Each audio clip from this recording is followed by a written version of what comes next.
Good morning, everybody.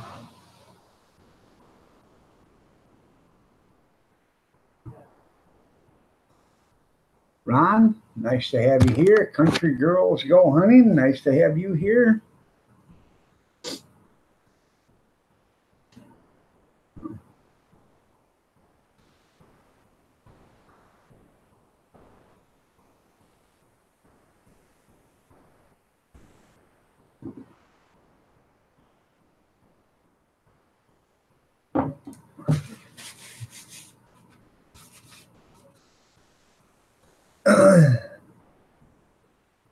Was a busy day yesterday. So, good morning there, Ron. Went to the grocery store last night or yesterday afternoon. Walked around, filled up a shopping cart with about $112 worth of stuff. Walk over to the cashiers. Now they got 10 aisles that are self scan, and then they got 25 aisles that they scan for you. Cash registers. Well, they got three people in 25 aisles running. How you doing there, Big Steve? Brad, good morning. Anyways, I get there, wait for four people to check out. I get everything on the conveyor, runs it through the check line, hand them my credit card, my debit card, whatever you want to call it, bank card. System line down. Supervisor needed. So they call a supervisor.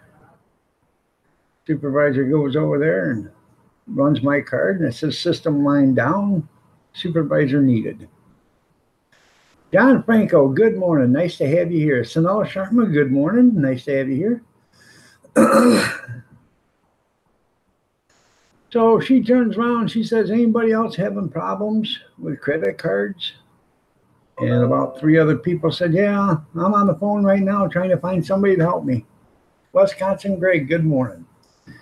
So I had all this stuff in a shopping cart, in bags. My computer don't work, I'm gonna shut you down. I'm just telling you, can't get in none of it. Huh. Have 8 rows running across your board right there. What 8 rows? 8 rooms, 5 drop, can't get in there. Shut you down. All you gotta do is close out on them. I don't have nothing on. No. The only thing I got on is my YouTube. Well, I don't understand why you don't have no internet. You're right there next to the modem. I'll fix that. So, anyways, all right there, John.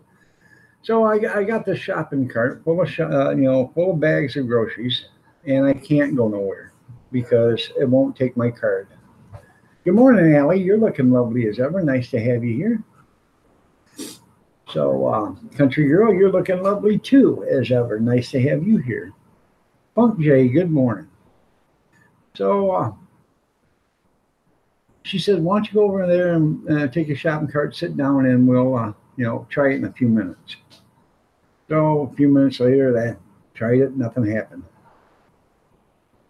All right, well, Allie, well, I'm sorry that you can't see anything in the rain, but be careful while you're walking. Wisconsin Greg, good morning. How are you doing this morning? Nice to have you here. So I sat down. 10 minutes later, she, said, come up and run your card and see if it works. Nothing. All told, I sat there for an hour waiting to run the card. It wouldn't take it.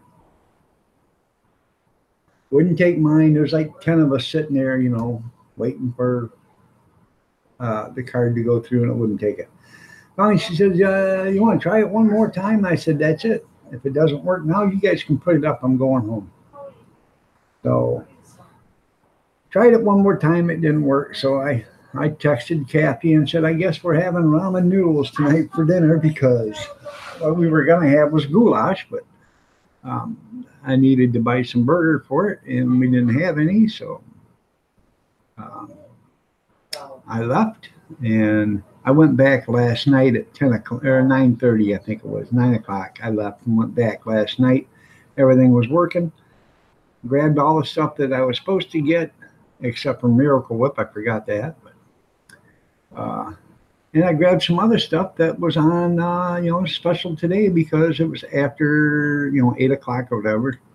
Their donuts and cinnamon rolls and stuff like that went on sale because they're, actually they're day old, but they're still fresh. So I brought some cinnamon rolls and some raspberry streusel or whatever, an apple streusel or whatever you want to call them. So I think they were regularly $3.99, got them for $2. So hey, I think I'm gonna start doing my shopping at night.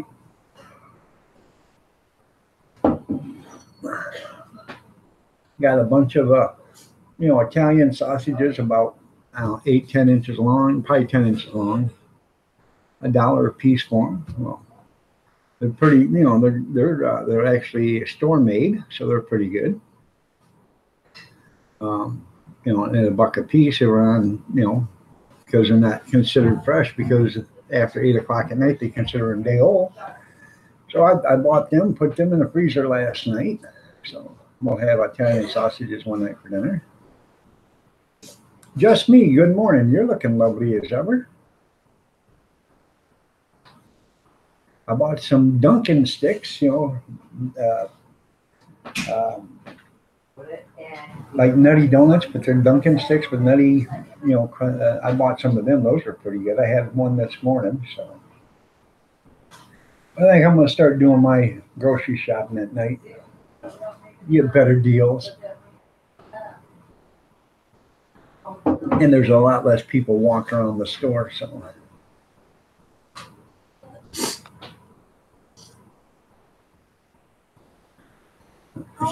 Well, thank you, just me.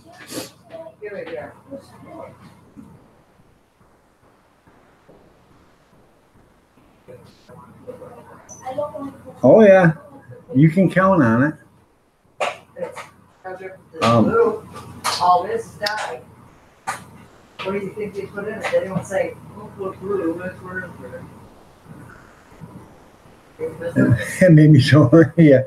Hey, I bought bologna yesterday because Eckridge bologna. They have it on sale. 10 for $10, get the 11th one free. So it's $1 a package. Well, I bought it. I bought 6 packages of, or I bought 3 packages of thick and 3 packages of regular bologna. I like thick bologna, but I bought 3 and 3. I can get them home and I start looking at them.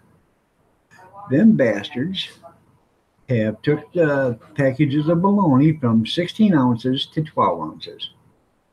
Now, a month ago, I bought 10 packages of bologna the same way, and they were all 16-ounce packages. So, who screwed who? They screwed me. So, the package is still the same. It's just not as thick. So, yeah. And they're charging you the same amount of money. Now, regular cost of that bologna is $2.99. Okay, and they had it 10 for $10. Good morning, Texas Life, Julie. You're looking lovely as ever. Nice to have you here. So if it's $2.99, and it was $2.99 2 months ago, and that was 16 ounces, who's screwing who now? 12 ounces for $2.99. So yeah, they're screwing everybody. Just like your ice cream. Doesn't come in a half-gallon jug no more, or container, 1.75 quarts.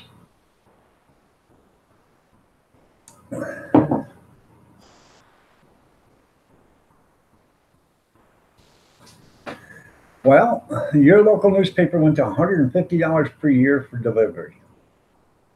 Not bad at all. Mine's $30 a month. Times that by 12, that's $360. And I'm about ready to quit because here is, let's see. This is Monday's paper right here. See how thin that is? That's 2 sections, the front and the back section. We'll put them together. And this was a memorial for, look how thin that is. $30 a month for that. You can't even, I can't even swat a fly with it because the paper's not thick enough to kill anything.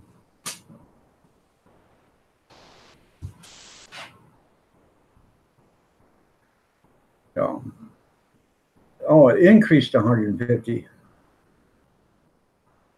Yeah, piss on that. You can get it online. I can get this same paper online for 99 cents a week, $4 a month.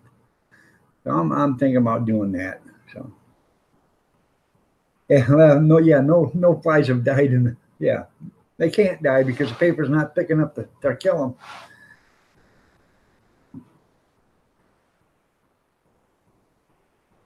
And the only reason why I get it is for the Sunday, so I can get the coupons and stuff. And sometimes you'll see on the Sunday paper, it'll say $120 worth of coupons. Well, yeah, all right, $120 worth of coupons. $60 worth of them are feminine hygiene, and $30 is, Mop and Glow and stuff that you only buy once every 4 or 5 months because, it lasts forever. And they have those coupons every month. So, I don't quite understand it. When I do get the coupons, I do clip out the pierogies because I like pierogies. And every once in a while, they'll throw out a pierogi coupon, save $2 on, 2 packages. And every once in a while, the store I go to will have pierogies, 10 for $10. Buy the 11 point, get the 11th one free. So I'll throw that on. Hell, I'll get a bunch of pierogies. I'll clip a bunch of coupons for that. So I did it one time and come home with like 45 boxes of pierogies, and I think I paid for like 22 of them. So yeah, it was pretty good. And it's usually stuff you don't buy. That's where they give the coupons for. That's because nobody buys that junk and they got to get rid of it. So, Greg, you have yourself a great day. See you later, man. Thank you for stopping. So,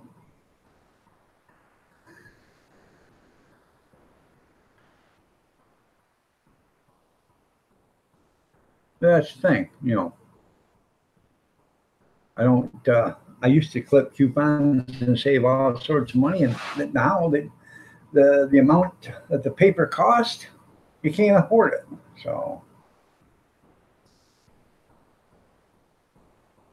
yeah, non-perishable items are so expensive. Yeah. They used to have, they used to come out with coupons every week, and for Bush's baked beans and stuff that we would use, chili beans and stuff like that. And, we would buy that stuff, and I clip the coupons. But they don't have that stuff no more. Exactly, I think last week's ad had like 20 coupons for Aquafresh, Colgate, AIM, all them other toothpaste, and there was like 4 or 5 pages of, toothpaste. Exactly how many tubes of toothpaste does somebody need,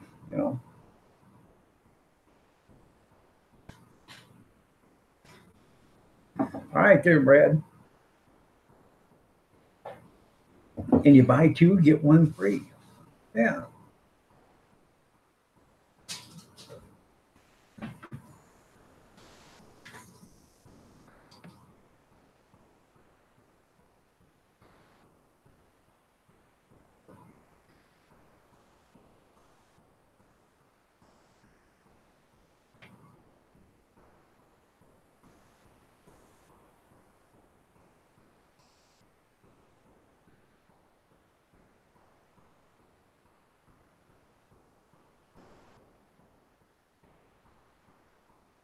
Oh. Is your internet working? Okay. You might lose me for a minute. If her internet doesn't work, she's going to have to shut the modem off. And then I don't understand why it's not working for her, but it's working here. So,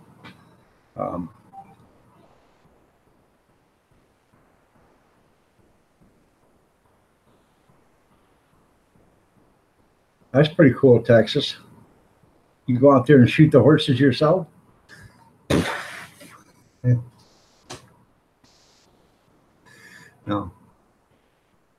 I'm just kidding, Texas. Oh.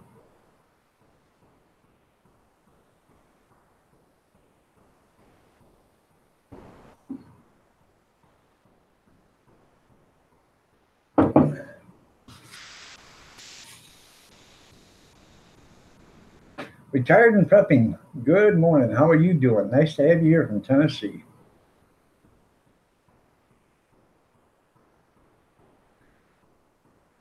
150 pounds. That's a pretty big dog. By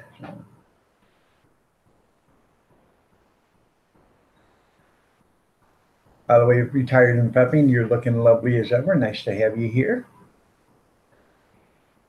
I'm glad you're doing great. 6:46 in the a.m. So, anybody got something they'd like to discuss? So, something that we can all talk about. Um, like not like the theory of relativity, or space quantum or whatever.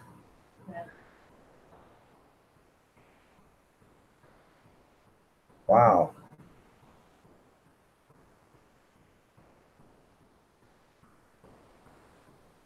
You're welcome. $77 a bag for dog food. Damn.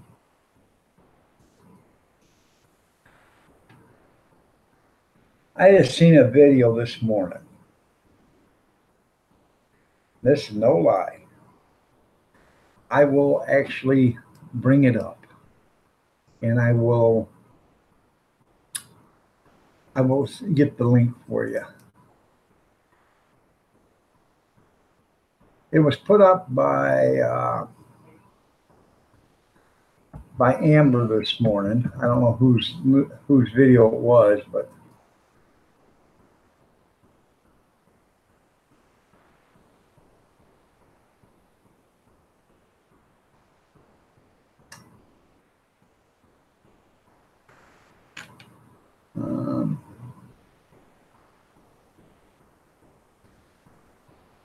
see if I can find it real quick.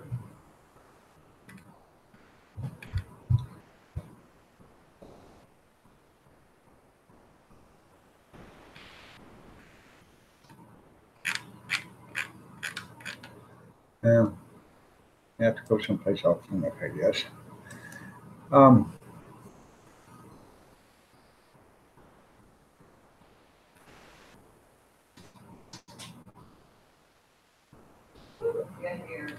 Let's see.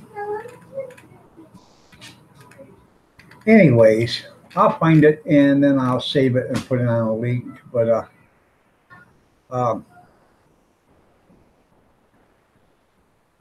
it was.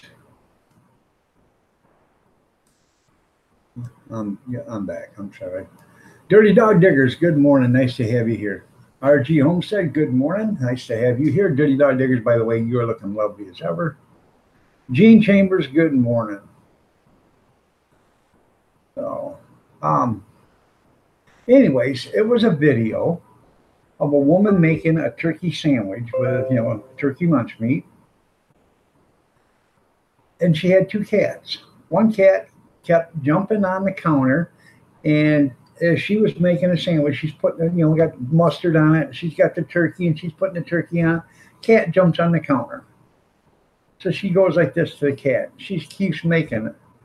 Next thing you know, the cat starts to walk over her hand. She grabs the cat, puts it back down, grabs another piece of turkey, slaps it on there.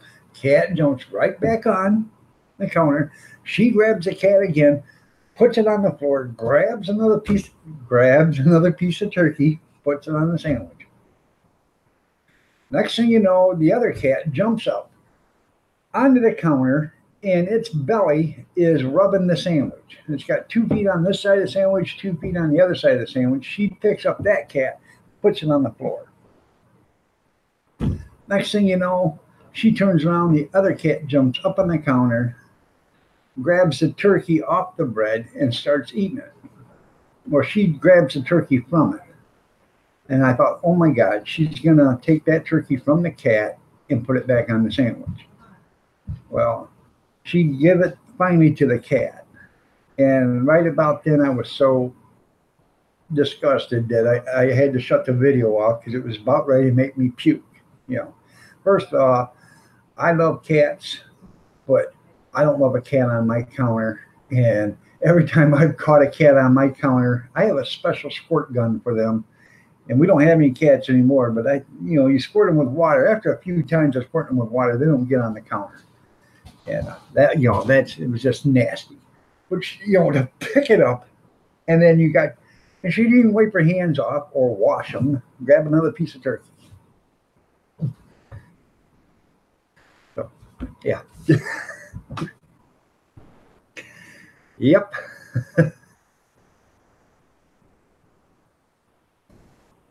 That's right. Those paws were probably just in the kitty box, if there was a kitty box.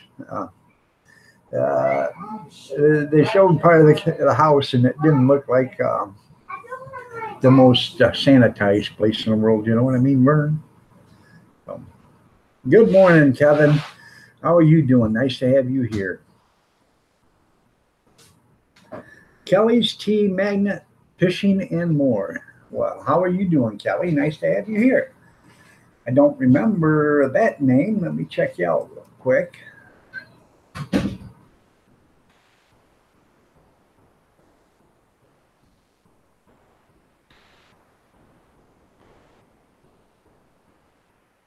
Well, I am subscribed to you. So you got 143 channel followers. So nice to have you here, Kelly.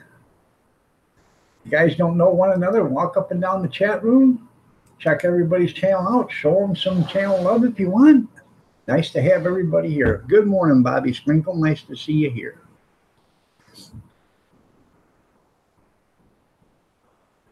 Oh.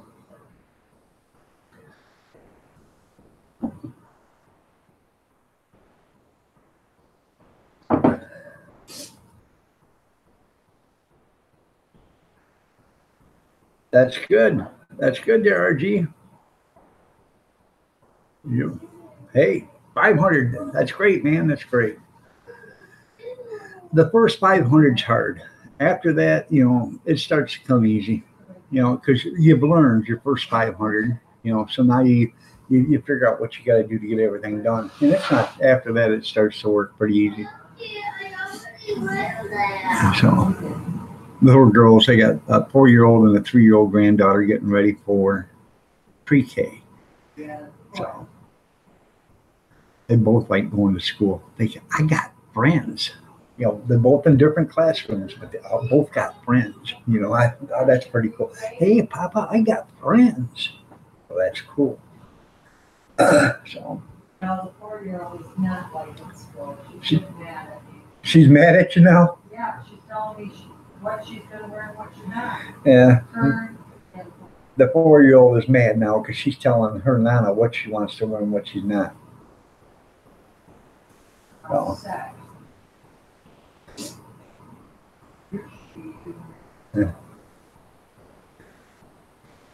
Yeah, last night we had ramen noodles and sub sandwiches for lunch or for dinner.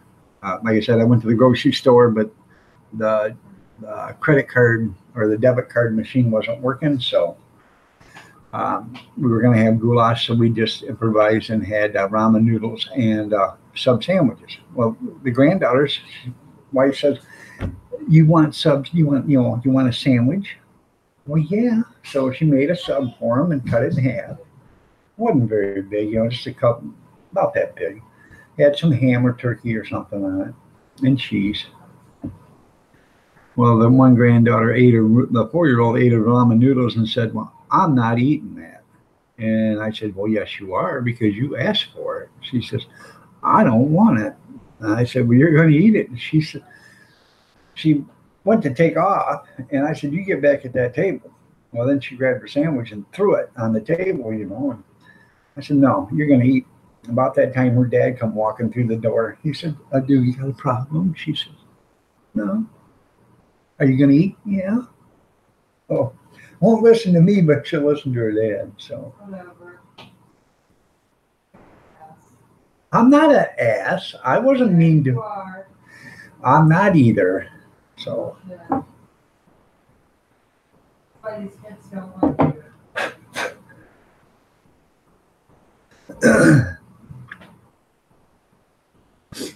oh.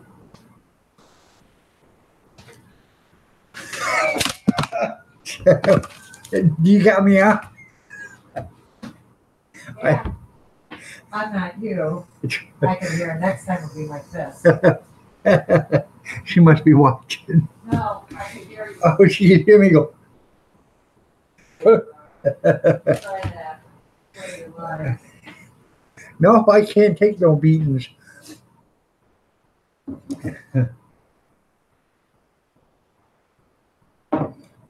Just me starts laughing, says Kathy.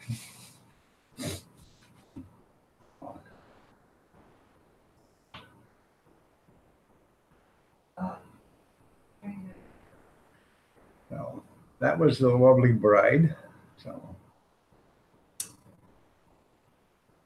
6:56 timestamp. Gene says, "Do it again. I want it in slow motion."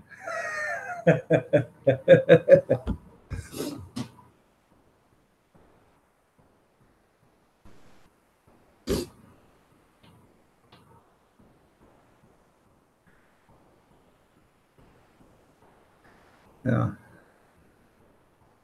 Money's on Mama. You're right. The money's on her. So.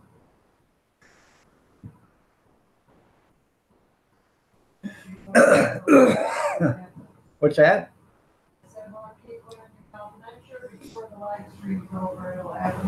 She said she's sure before the live stream's over with, it'll happen again. So stay tuned. I have to go to the store and get me some dark sunglasses for tomorrow. She told me one time, she says, "You know what? You keep arguing with me and you won't see me for 3 days." I said, "Really?" She said, "Yeah, just about then the swelling will go down just enough where you can open up your eyes." I said, "Okay." Arizona Ghostwriter, good morning. Nice to have you here. Gene says, "I got 20 on Kathy."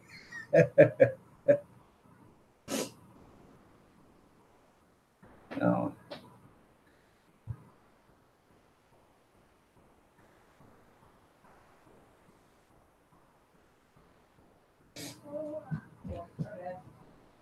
Papa, look at my shoes. Wow, you got some pretty shoes. Yes, you do. Yeah, you're pretty. You're all dressed up and ready to go to school. Yes, yeah, all right. I got socks. You got socks on and everything. Yeah. There you go. Pull that shirt down a little bit. There we go. Yeah, now. Yeah. Okay. Gotta go. Yeah. I know they're Texas. That was the 3-year-old that wanted me to look at her shoes. So she said, "Look at my shoes, Papa."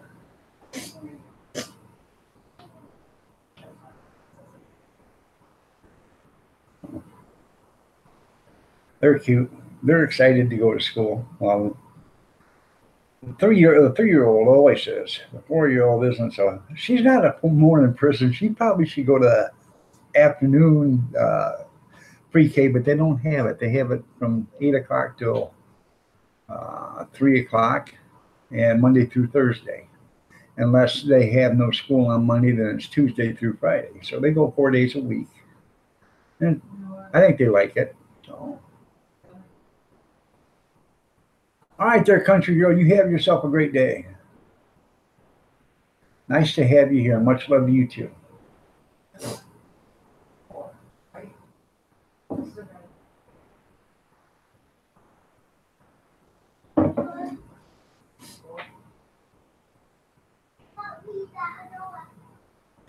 I tell you what, I'm loving that walk more and more, man.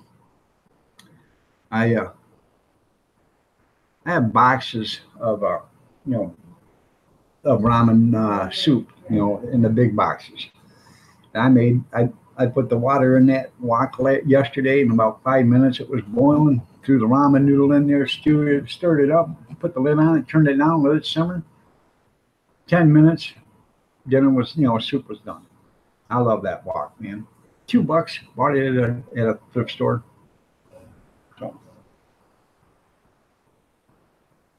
dog show announcement on the 15th. Dog entry starts then. Okay. Well, today's the 13th, so the 15th would be Saturday. I'll have to enter.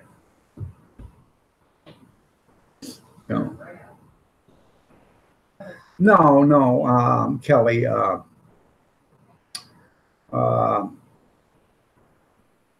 My son lives here with us, and he has five kids total, but he has custody of four of them. The first one is from one of his girlfriends when he was 18, and so she lives with her mother. But the other four come from two different mothers that he was married to. And to answer it, pretty much. What's that? The Nana is. And Nana is raising them, but they all live here with us. There's a 13-year-old girl, 12-year-old boy, and a 4 and a 3-year-old girl. Oh, 13, 11. 13, 11. He will be 12 in a few months, but right? January? No. 13-year-old girl, 11-year-old boy, and a 4 and a 3-year-old girl. And the other one, the oldest one, is 14. So, but she lives with her mother. So, he got divorced from his first wife, got custody of those kids, got married again to another woman, donor, had 2 kids. She walked out on him, and come to find out she'd been cheating on him with her ex-husband.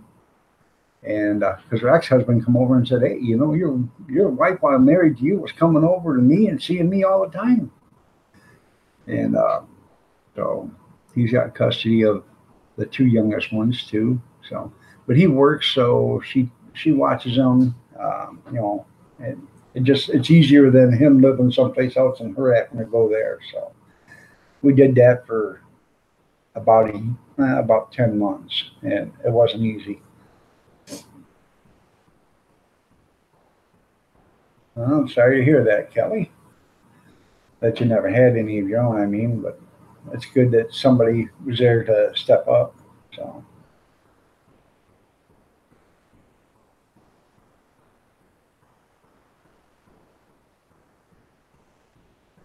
Let's see.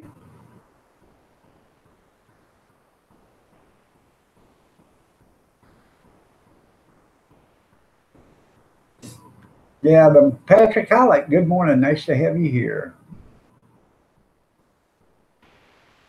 Yeah, them ramen noodle places.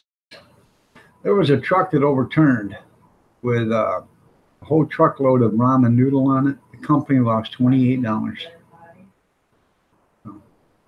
Isn't that something? You can buy a whole case of ramen noodle for like $2.40 or something like that. Sometimes the store I go to, sometimes they're on sale, and you can get them for 25 cents a piece. I think. No.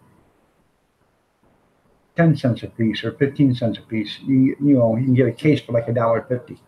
Case of 24, something like that. For like $1.50. 8:34 a.m.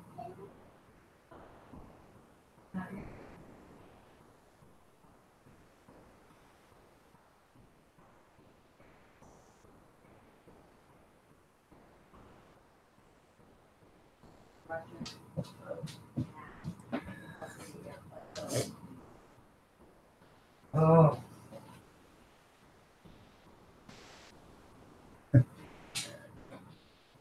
Yeah, you should say good morning to dog's owner. That's right. Why are you being so hateful? Who? Her? Dirty Dog Diggers one say, she said, should I say good morning to dog's owner? No, Mama doesn't want you over here. Well, she's gotta get her hair done. Push my grandkids away. I'm not. You said you don't want them on the camera. What matters, they've been out. Come here. I don't do the hair now. Come here, Harley, real quick. Say hi to everybody. And then Gretchen can say hi after. Hi. Hold on. Wave Oh, gosh. with his hand. Come on. There you go. That's Harley.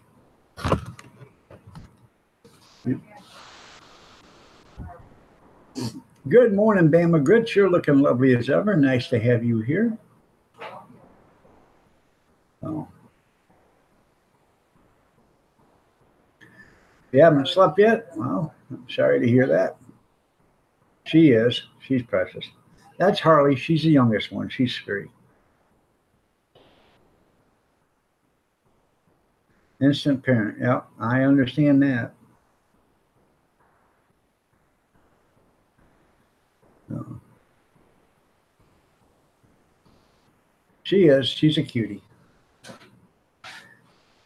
All right, B&J, you have yourself a great day.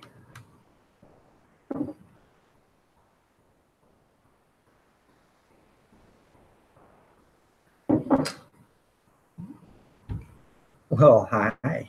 Thanks, Kelly. Oh, you probably weren't talking to me, were you?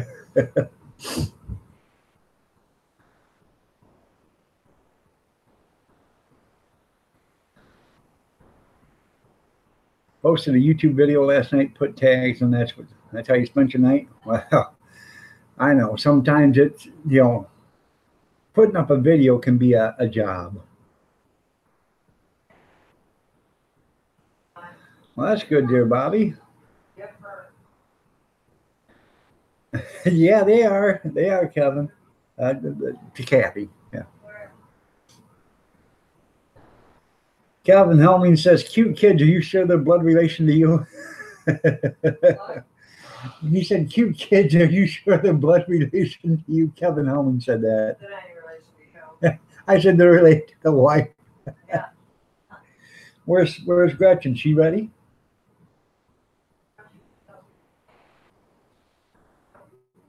No. Come here, Gretchen.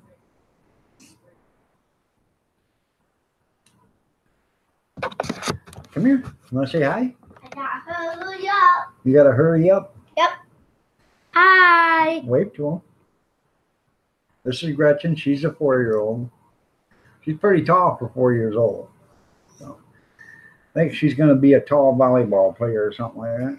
Yep. Yep. Yeah. Yeah. All right. Tell them bye. Bye. She's the one that don't care. All she does is to you. No. Yeah, I think she's probably the tallest kid in her class, isn't she? She's pretty tall for 4 years old.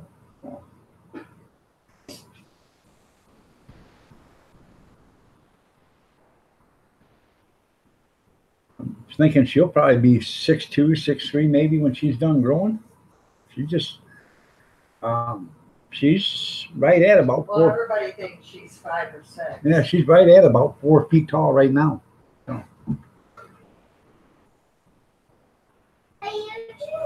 Oh. You're welcome, RG. Yeah, Kevin Helming says she's cute too. You don't have a home DNA kit, do you?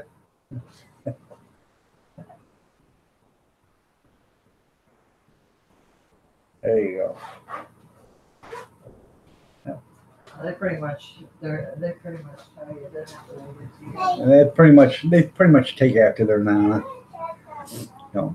Oh, excuse me, do it yourself. Dog show entry the 15th of September, Bama Grits.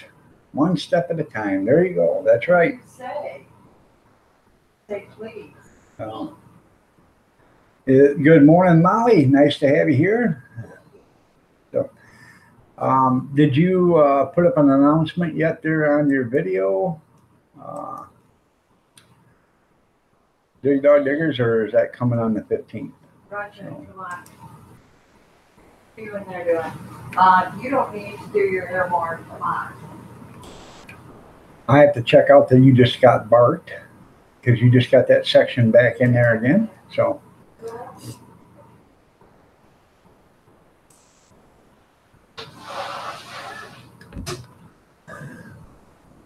so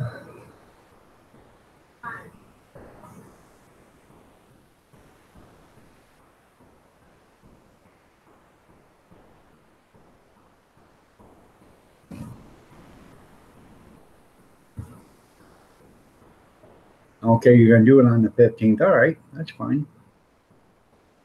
I didn't know if you already had a preview or whatever in your video. But remember, tonight is Thursday night, so I have a Thursday night chat at 8 o'clock Eastern Standard Time for those that can't make it in the morning, or for those that just got to see the dog twice today. Come in and see me at 8 o'clock. Yeah, really. What are you sticking in your pocket?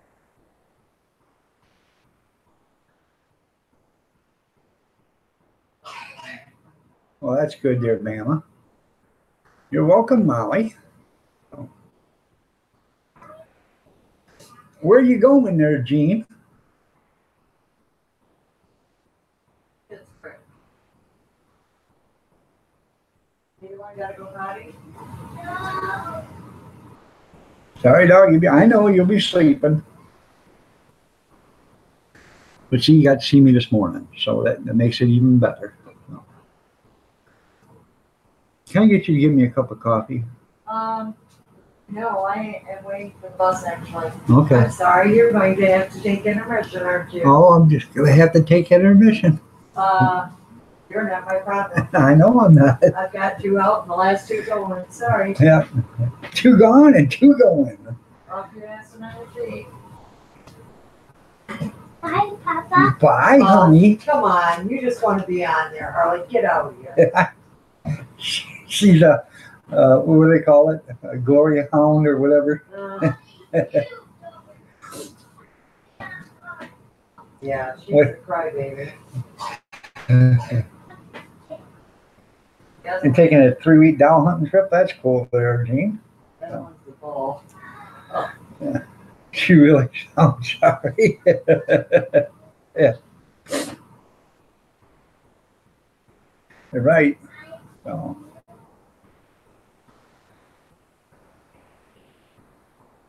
Dutchy Dutch, good morning. Nice to have you here, man. Good to see you. Glad to see you here. So.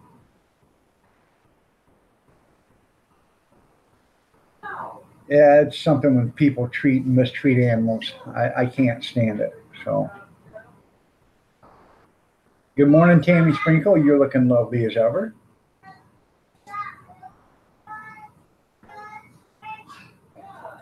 Now, yesterday, and another thing I can't stand is when you have your dog or your, in the car with you, your dog should be in the back seat, not causing a distraction.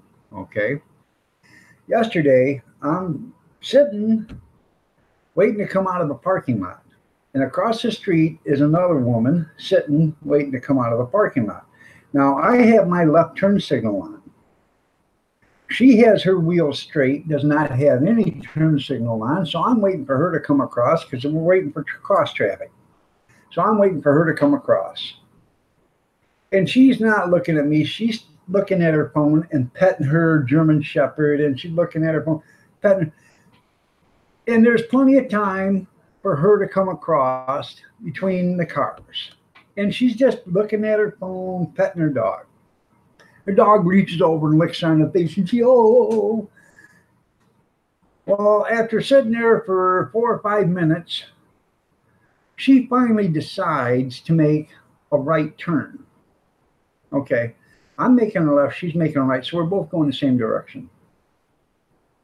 But she finally makes a right. I make a left, so I get right behind her. And it's just like this. Oh, oh. I said, man, where's a cop when you need one, you know? Talk about distracted driving. So, all right there, RG, you have yourself a great sleep. We'll see you tomorrow. See you later. You have a great day, man. So, sweet dreams. 5 Eurythmics. So, um,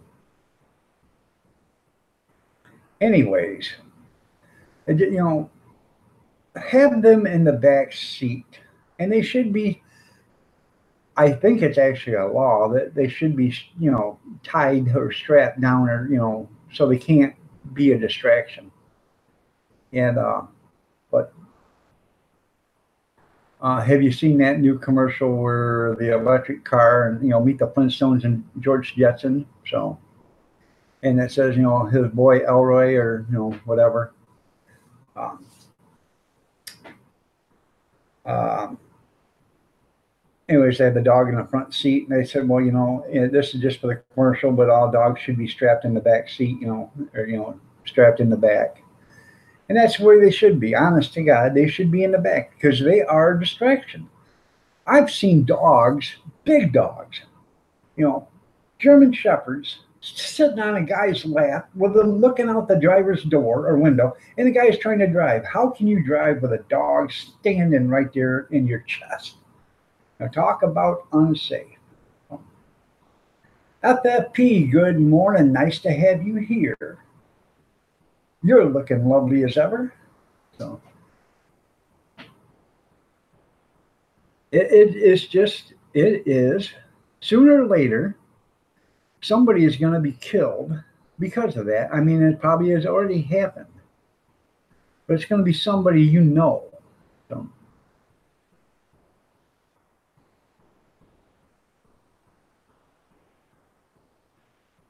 84 carats to make a pint.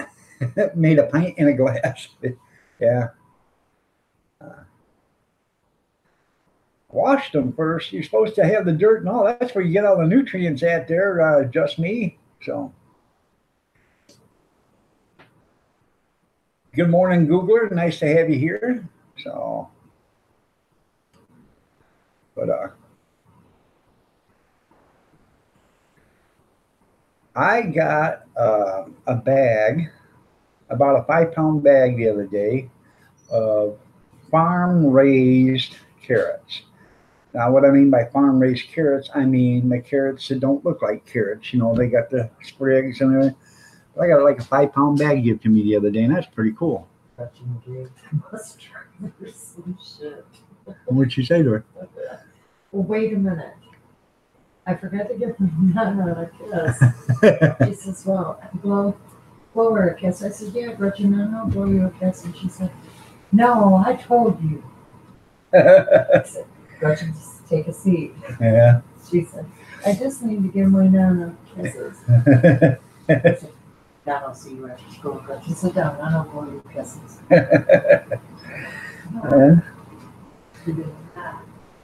She forgot to give her Nana a kiss and told the bus driver she had to give her a kiss. So, and the bus driver wouldn't let her, but Nana said, I'll blow you a kiss. So,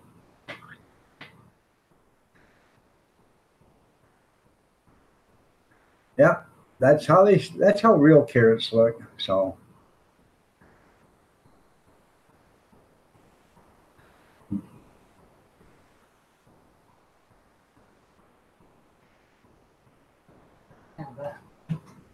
all right, there, dirty dog diggers. Excuse me, I have to powder my nose real quick.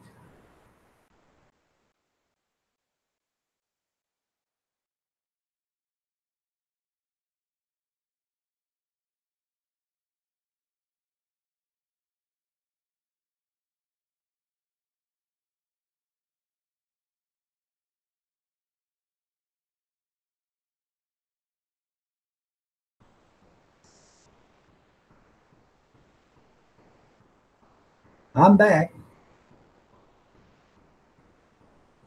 The local paper did a story on the dolls too. That's cool there, Gene. By the way, Lulu, love you. Thank you for being here. You're looking lovely as ever.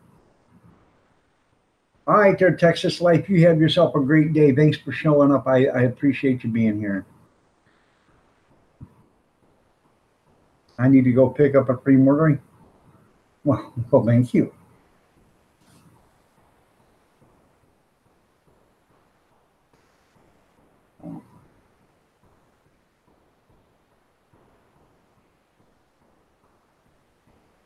Well, there's a way to store your carrots. Just me. There's a way, I seen it on YouTube, and you put it in, you take your carrots and you get yourself some good soil and you put them in put some soil in a box, wooden box. Put some carrots in there, put some more soil on it. You lay them down flat, and then you just keep covering them like that. That way they don't actually grow, but they stay, I guess they stay fresh like that. So it's, look on YouTube on how to store carrots, and it's a guy in England that done it, and I thought it was pretty interesting. So I believe he's from England. So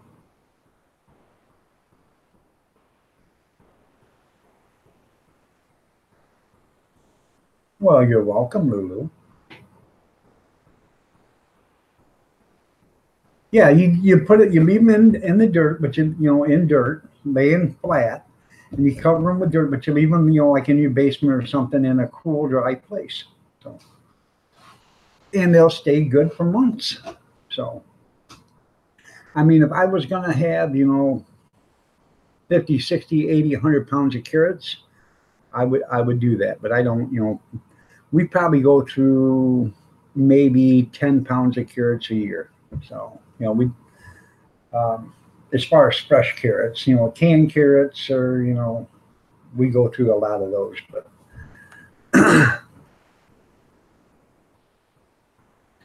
and they're having their 10 for 10 at the store. So I'm going to start, I think I'm going to buy, I don't know, some more peas and carrots, because I'm running out of that I can.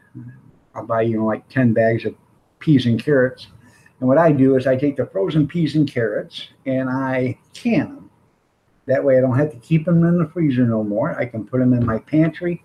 Every time I want a jar of peas and carrots, I just go down and get it, bring it back up. Good morning, Kevin. Nice to have you here. Tell Ty she's looking lovely as ever.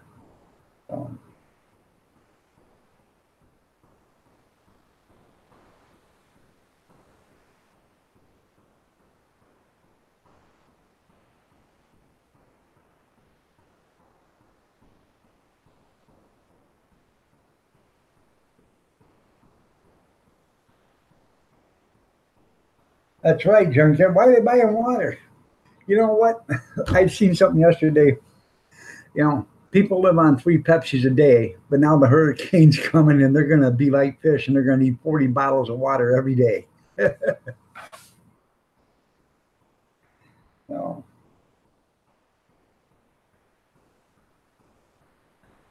and for those that don't know, Kevin Miller is my twin brother, for real.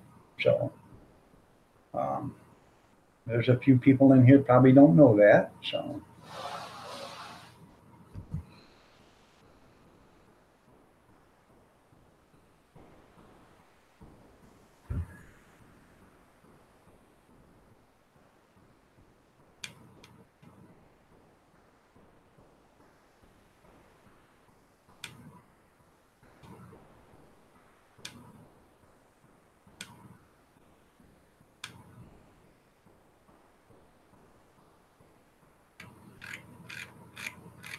I was just checking to see if Kevin Helming left. I didn't say anything goodbye, so.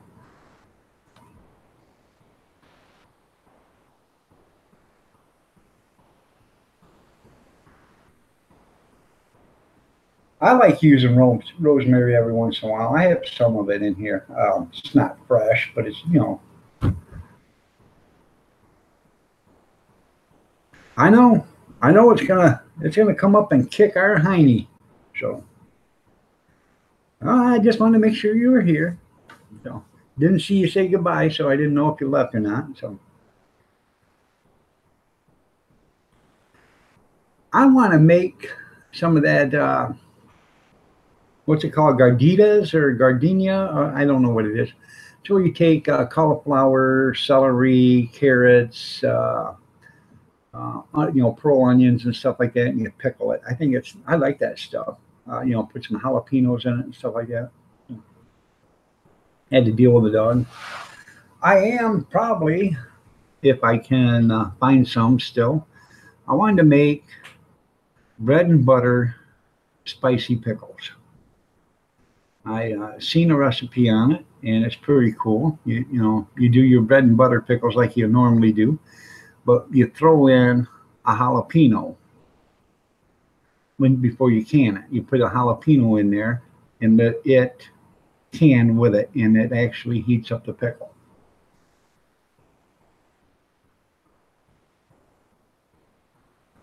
Rosemary tea is great before an exam at school.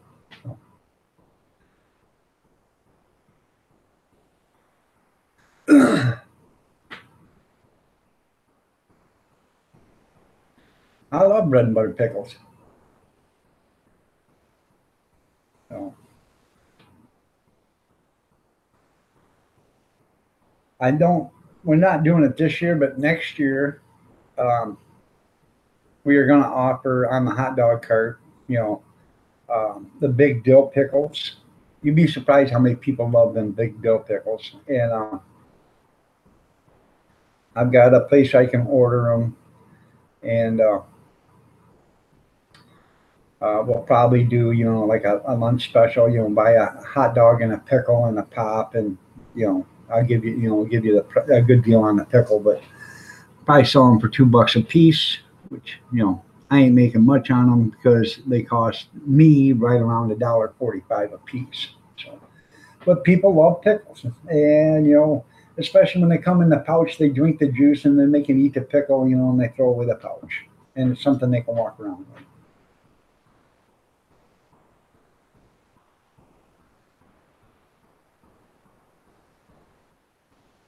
Well, that's cool, Kevin. So.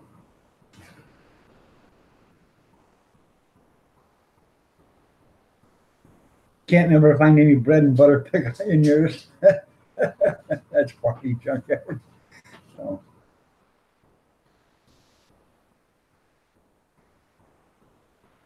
I live in Michigan, just across the Michigan-Ohio border.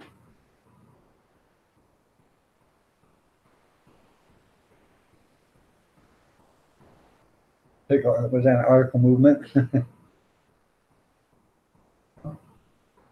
And Kevin lives in Indiana. So, both Kevins live in Indiana, actually.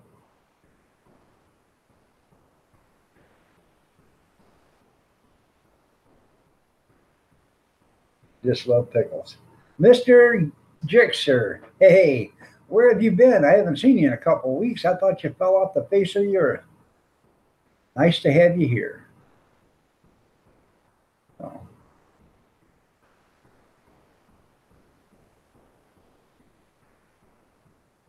Juniper will keep bad people away. That's right. Your wife has a 1-month checkup today, so keep us, tell us all about it tomorrow.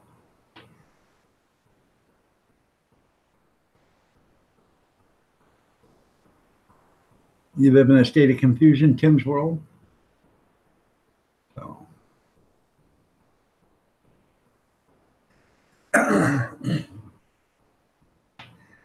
I did well, I'm glad you've been busy. I did a chili omelet yesterday video, and I got some mixed reviews. Some people said, I don't know about chili on an omelet, but I'm telling you what, it is actually good. So.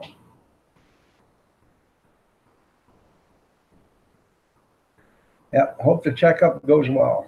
So. Idaho Hillbilly, Mountain Junkers eBay sales and what's going on with eBay. That's from Idaho Hillbilly.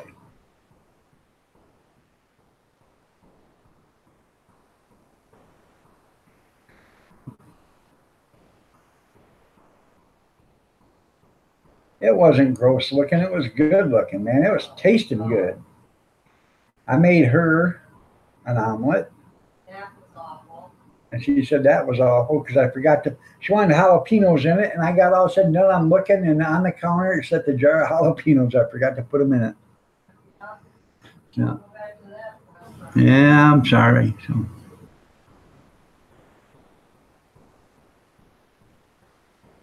I'll have to check your channel. What did you do to get on the news? So,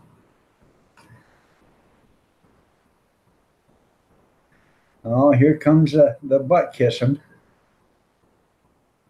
Kathy, my dearest sister-in-law, the one I admire from a really far away. How are you this morning? Love you. Right. God, you need some chapstick there, Kevin? I got to get a cup of coffee. I'll be right back. Yeah, it'll take me a minute because I got to make a pot, but I'll be right back.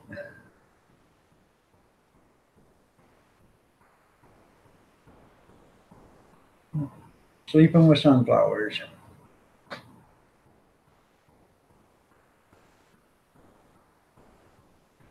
I always don't go to a family in Kentucky. Too many people. But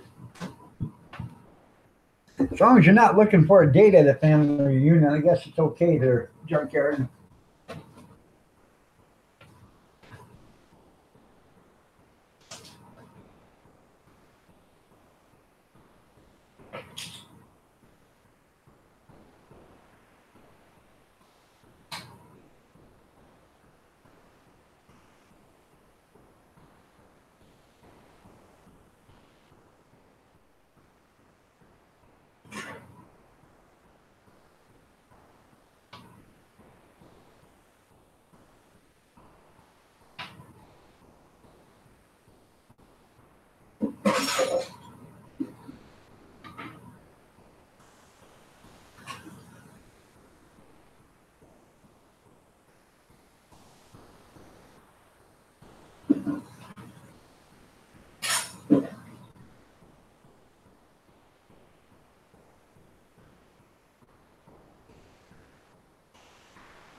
All right.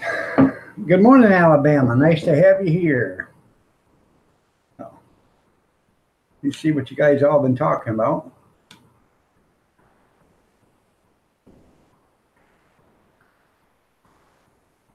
When you schedule replacement interviews, let me know.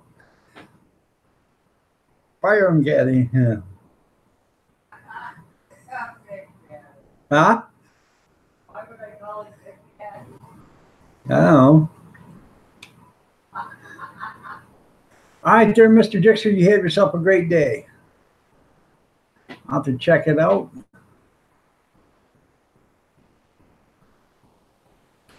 Let me check.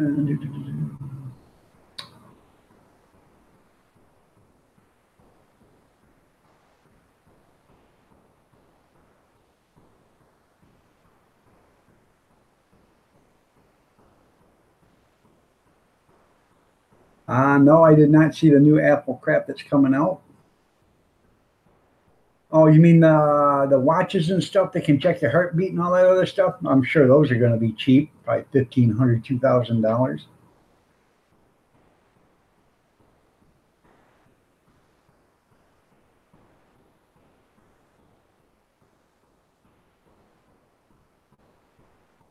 You're right.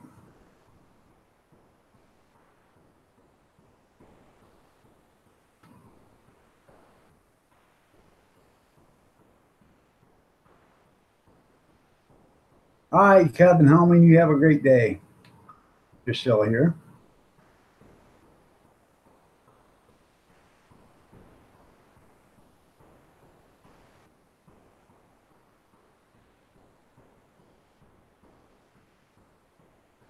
All women can call me Big Daddy. That's funny.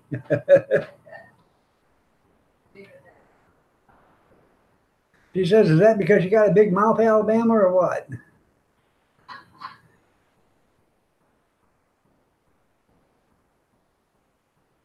Yeah, that's it. The watch looks cool, but that's about it. I would never have nothing that can,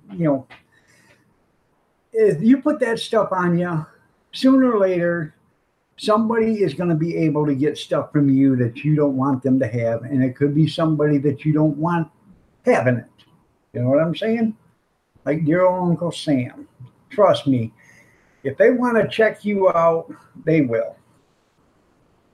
That little camera that's on your PC or your little laptop, they can turn that on anytime they want. The they've got so many people that can hack stuff. They can turn that on. That little light that you got on that says your camera's on, that don't mean nothing. They can turn that off in a heartbeat and still can turn your camera on. So you don't want anybody watching you or whatever, make sure you turn your microphone off and put a piece of tape over your camera because they can turn it on at any time. Samsung's got that TV, that smart TV. It's got the microphone and the camera in it. And you have to sign and accept their policy in order to turn the TV on. Okay.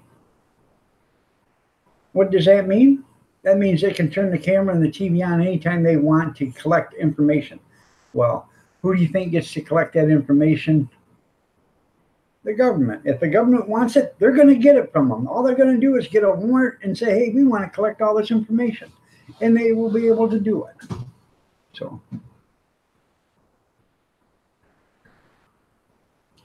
that's why I don't, I will never buy a smart TV that's got a camera and a microphone in it. I'm not going to do that. Too bad.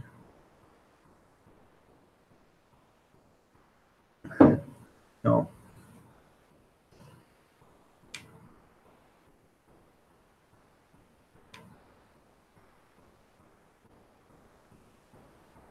Size of your weapon.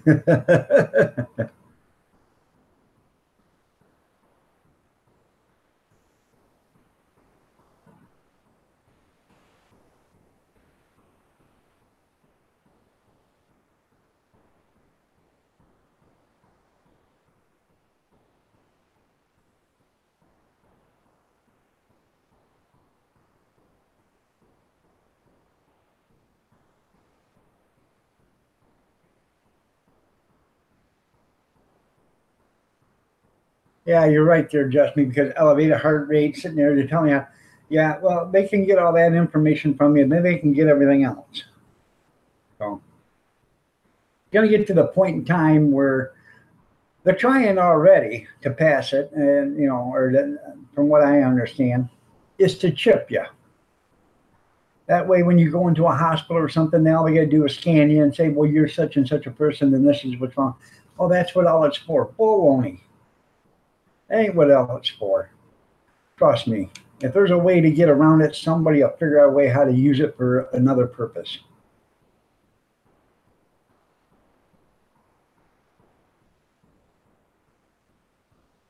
Oh, yeah. Everybody can do it. So, I mean, if you're computer smart, and I'm not that computer smart, but I'm sure if I started working on the computer more and more and more and started learning and all this, I'd be able to do that stuff too. So,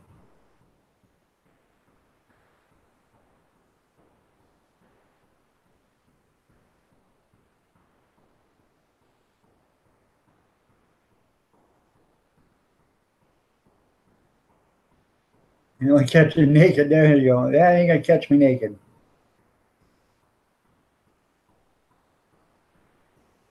Yeah, Kevin's doesn't have he don't have a camera on his laptop. No, I did not see the Elon Musk interview, but I don't like that guy. He gives me the creeps. So we're doing comedy without license. Yeah.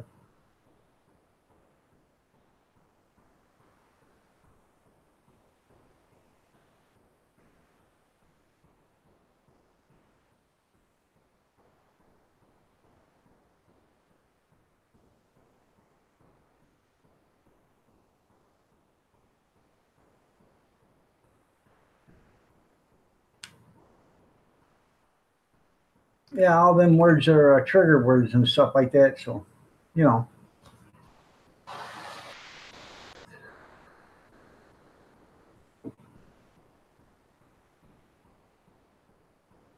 technology is going to be the end of us all. You know that, don't you?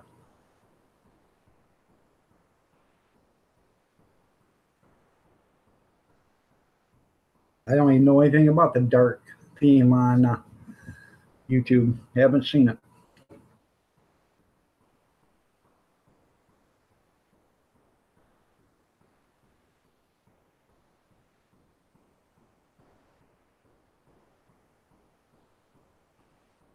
You're right. With what people can do and other companies can do and countries can do and our own country can do with technology, I'm pretty sure if they really wanted to, they could kill you with your own computer. Just by you turning it on, they could zap you. 150,000 volts, boom, deader than a doornail. So,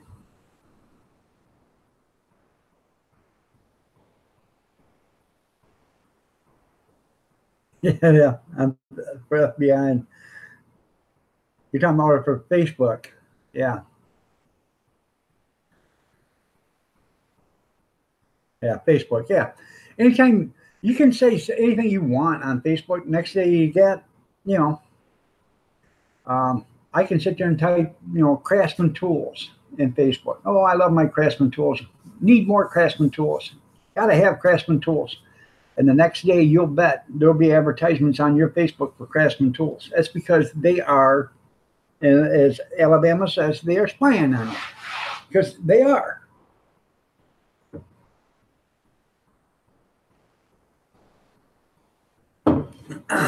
Right. They can watch it from satellites, but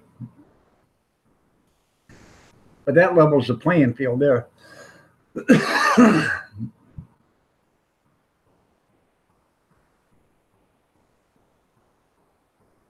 All right, Kevin, you have yourself a great day. You feel like a pineapple. Good morning, Ruby Slippers. Nice to have you here. You're looking lovely as ever.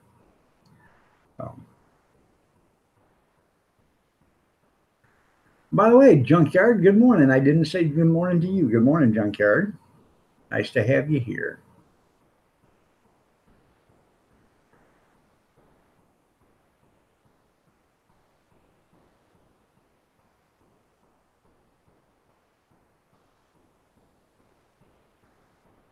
Never seen it yet. Maybe I have to check it out.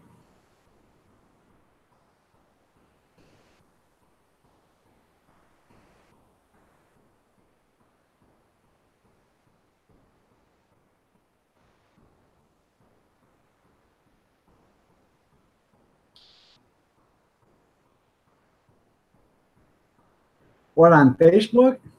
I bet. You go in and start typing that, you want this and this and this, you like this and you like that and you like this, and it'll show up on Facebook. So,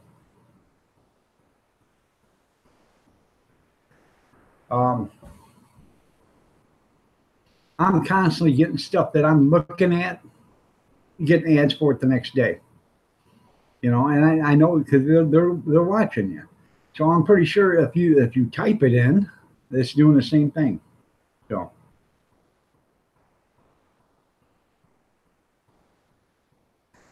there's more kids on Facebook than there is anything else. More uneducated. What hand am I holding up? Uneducated left people on Facebook. Well, they are educated. A lot of them go to college and they understand what the professor tells them, or they think the way the professor thinks. And you know how most professors think. Left. So, I'm not saying anything. Left. So, Shot Girl, how are you doing? Nice to have you here. Well, you're looking lovely as ever too, Shot Girl. I wonder what would happen if you typed in "I want sex." I don't know. You might get some, call girl advertisements there, Gene.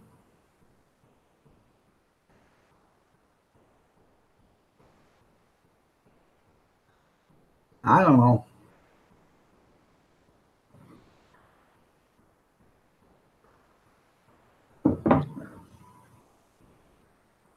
How do you can sliced apples? I've never done it, but I would assume you go to your ball cannon book and look at it there. But there's many ways to do it. You can can them in a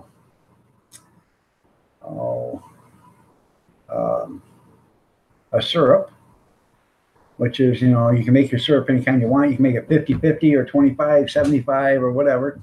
You can make a light syrup or a heavy syrup and can them in that. Or you can just can them in water and use them the way you want when you want to cook them, and make them in apples, apple pies or whatever. So, or you can can them in, a heavy syrup with cinnamon in it, pour in it, so it's already apple pie filling. So there's lots of ways you can can them, but you can them in jars like Tim says, yeah.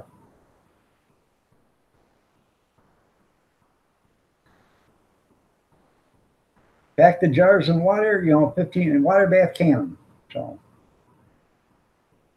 15 minutes. So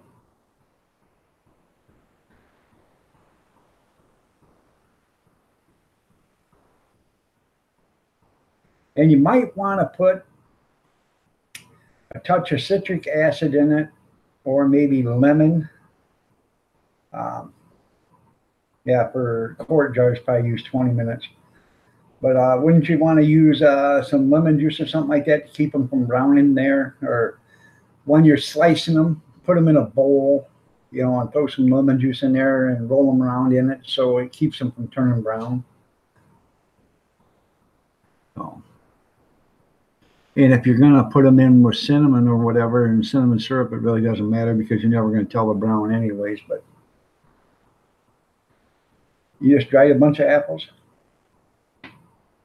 I got to get down to the produce place and buy some apples because they had a bunch of them, 10 pounds for $1 or something like that. So I should go down and get some apples. I really don't need them because I got applesauce still made, but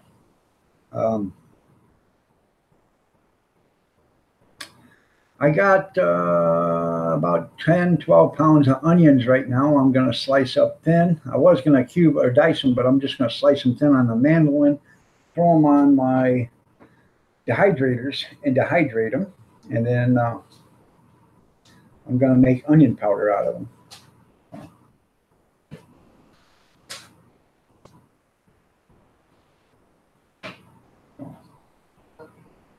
Huh? You have to get your own coffee. I just made that for you, honey. Big deal. What? Big deal. Gene said to do it for you, and he said, no. It's probably safer this way. Yeah, right. I don't trust you. Yeah. No. I really don't. I was at the store last night, and I usually, if they, for $10, they have packages of mushrooms. Well, they do, but they weren't 10 for $10. And it's getting about, I'm out of dried or, dehydrated mushrooms or mushroom powder. So I was thinking, well, maybe I'll buy some mushrooms, but they weren't on sale. So when I do go down to the produce place, I'll buy about 10 or 12 packages of mushrooms for $1 a pack, and probably leave a couple packages to use, and the rest of them I'll dehydrate for mushroom powder. So.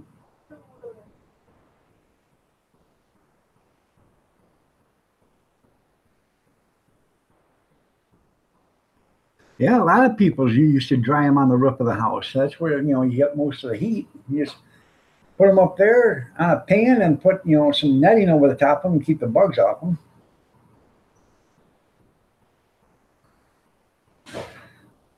Why would somebody what would happen if somebody dehydrated some good top shelf bologna?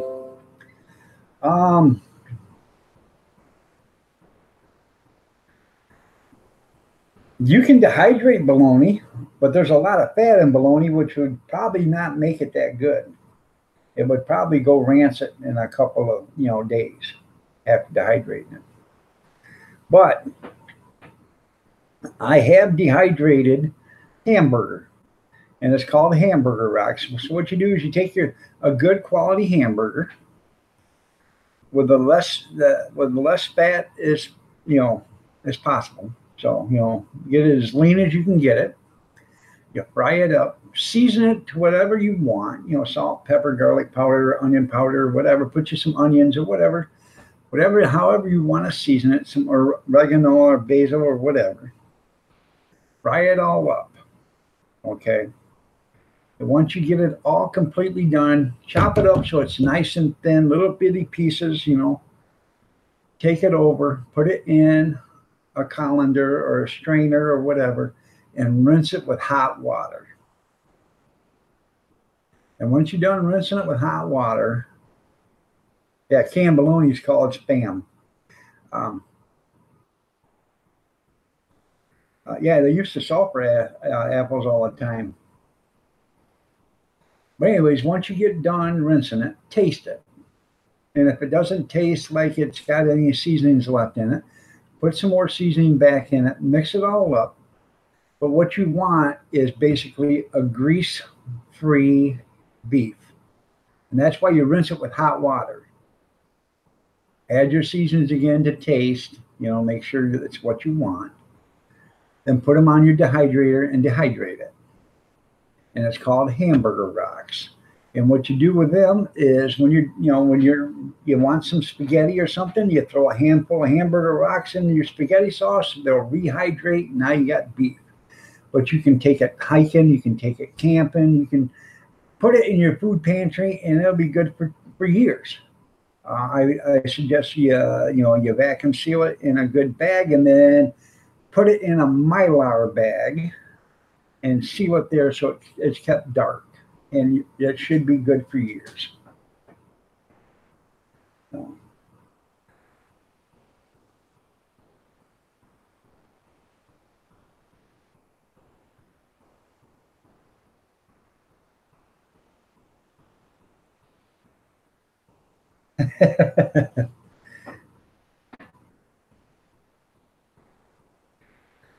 I like Spam cut thin and then fried.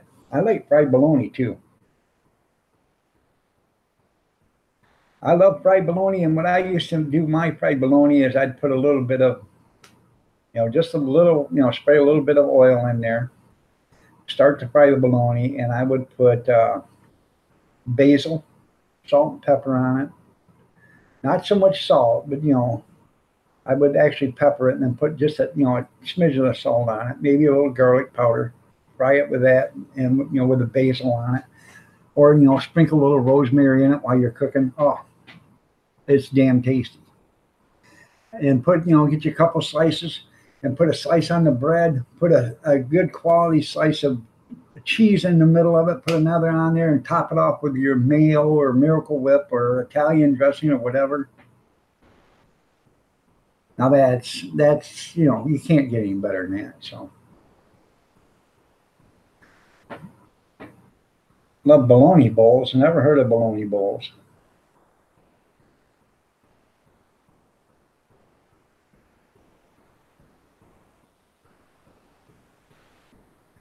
Cayenne, yep. Put some cayenne pepper flakes on it. So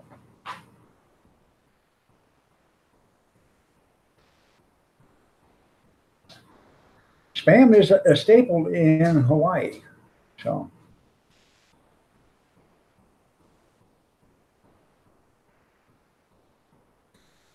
in fact, right now they are gearing up for another storm in Hawaii, and I'm sure people are stocking up on spam and water.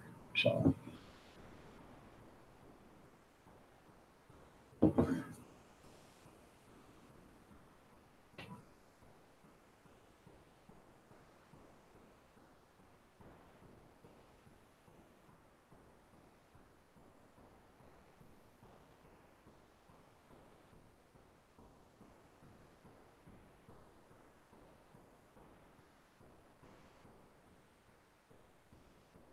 yep. Since World War II, spam and rice.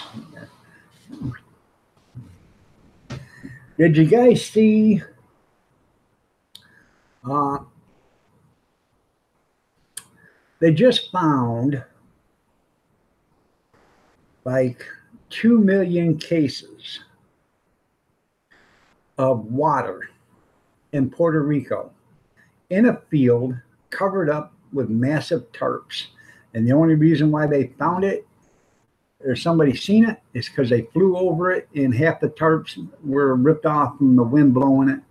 This water has been sitting there for over a year. They got it as relief, and the government there shipped it to a field, had it stacked on pallets, and left it there and had it covered. Isn't that nice of them to give the people what they need? Something. So, yeah, the Meyer lemon tree, that's pretty cool.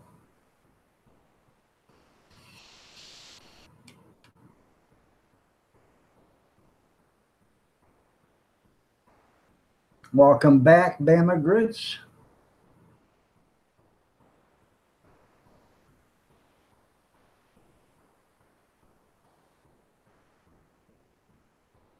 Tell you what, lemons are expensive because I'm looking into putting lemonade out on the hot dog stand.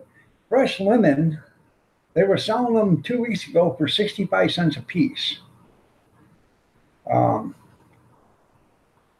which is getting up there because that cuts into the cost of lemonade. But I think Walmart had them for 25 cents a piece last week. Um, Maybe it's because crop come in or something like that. But lemons shot up. A lot of lemonade dealers or sellers, stands, they had to raise their prices and stuff because the price of lemons just went astronomical. So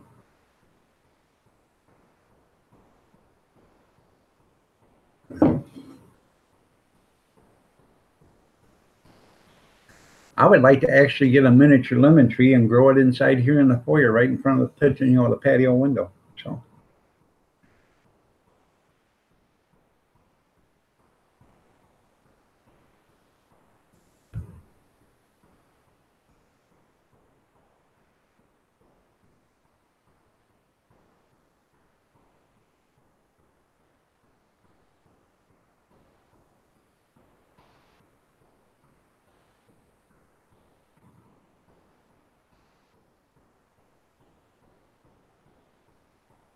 Well, that's cool there, Alabama.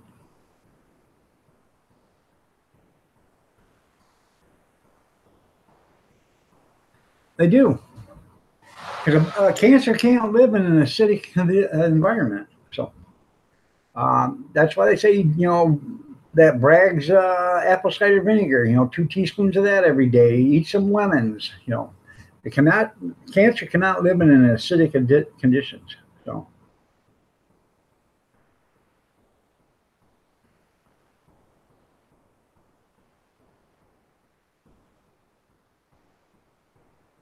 I've never had a bologna bowl. I don't know, how would you make one? You take one of them things that you make like a flour taco bowl and deep fry it, or what? I have no idea. You want a lemon tree that grows lemon meringue? Yeah, limes too. Yeah. Yeah.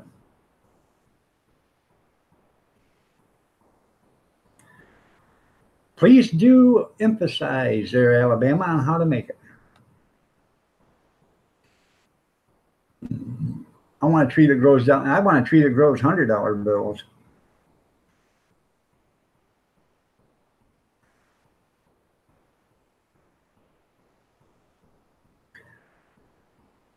Well, you're gonna have to put a video out on that, Bama, because I'm gonna do an ice. I'm gonna do a lemon icebox cake here in a couple of days. So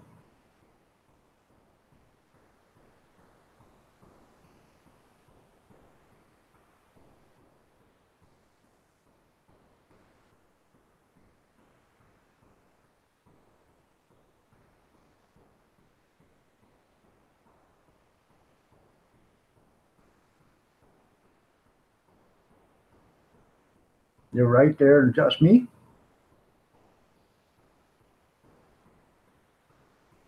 Fried bologna with a ladle of mashed taters.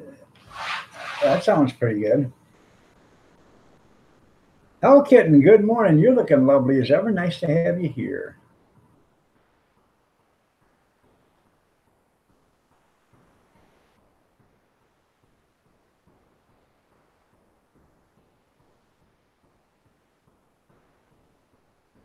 That sounds pretty good there, Bama.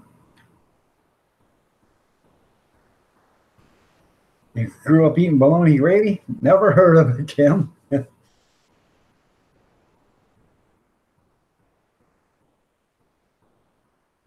Well, because you alkaline your body there, Googler, and it helps fight cancer. Good morning, Jenny O'Brien. Nice to have you here. You're looking lovely as ever. You're welcome, Hello Kitten. So, Frugal Farmer Channel, how are you doing? Nice to have you here. Good morning. Oh, I know. Good bologna is expensive there, Alabama. About 7, 8 years ago, I bought. What did I buy? I bought about 40 pounds of bologna at one time at an auction, food auction, and this was good bologna. It was deli made bologna, and I bought it in the 10-pound sticks, and it was froze. So I cut it, and I sliced it.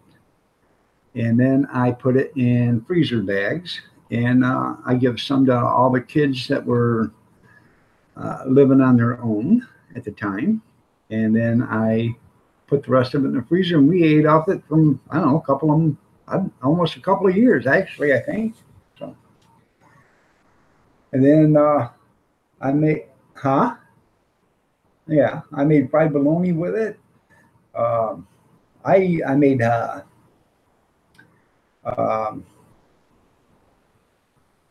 that bologna spread or whatever, where you chop it all up and you mix it with, some pickles and mayo or whatever, and stuff. I made some of that with it. So I love tomato gravy there, Bama Grits. That's pretty good stuff. Never had it until about 8, 9 years ago, and man, that was great. So maybe it was on 10 years ago. Yeah.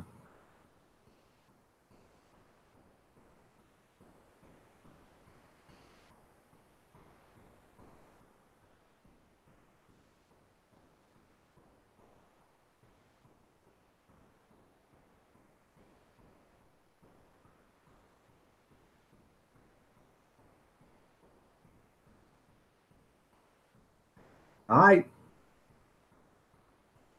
I thought cancer couldn't stay in an acidic condition. So,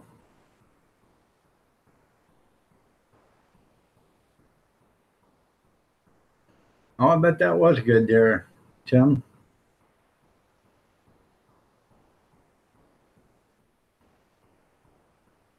9 point. All right. FFP, you have yourself a great day, man. We'll see you later. Thanks for coming. I appreciate it. I really do.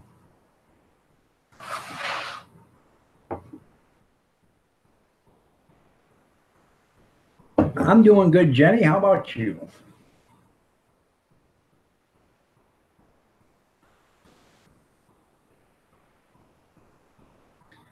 Anybody got something they want to talk about that we can all discuss? Talked about bologna, lemons, limes, how to can apples. So,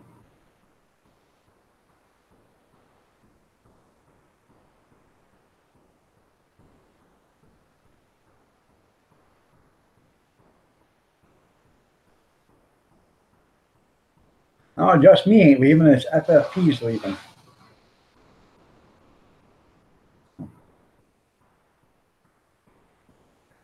Frugal Farmer Channel. Let me check you out real quick. Yeah, I am a channel follower. I don't have how many channel subscribers you got. Where's the beef? 32 minutes ago. Wow.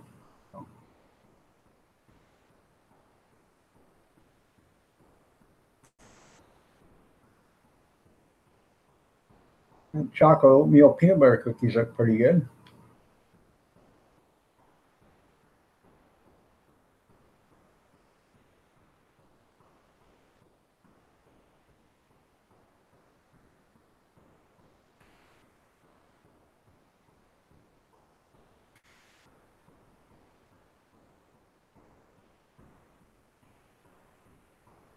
Now check out Frugal Farmers channel, everybody. Show them some channel love if you're into that. I'm sure they'd appreciate it. So,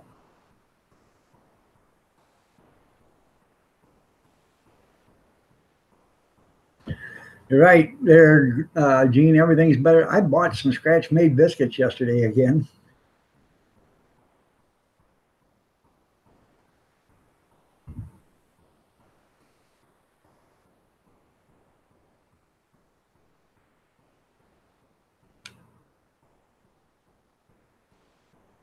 Oh, hopefully everything goes okay for you, Frugal Farmer. Okay, you're welcome, Frugal Farmer. Hopefully, you weather the storm out okay. So,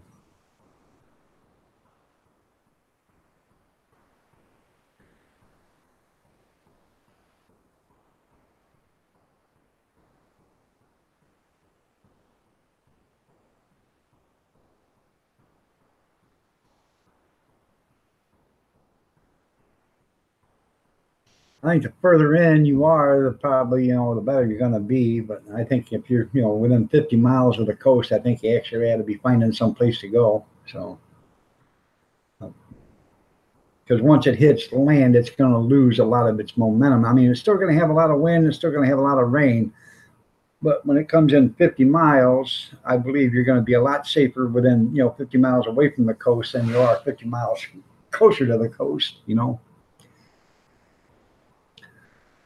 You got family at Camp Lejeune.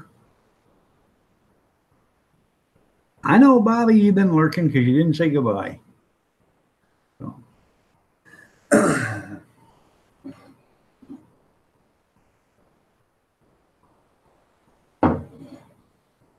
Hmm.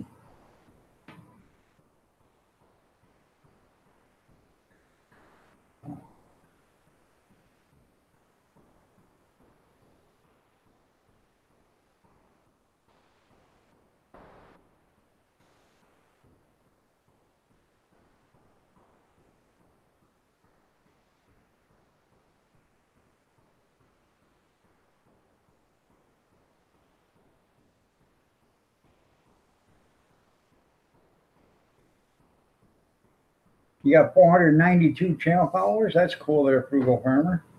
I don't know because it doesn't show a count, so I didn't know how many people you had. So.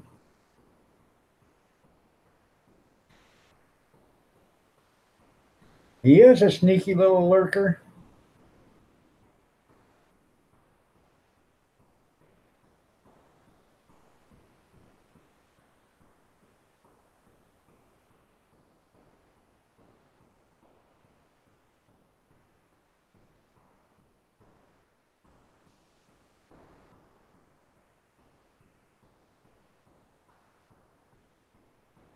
Yeah, I wouldn't. I don't blame you, Gene. I don't blame you whatsoever.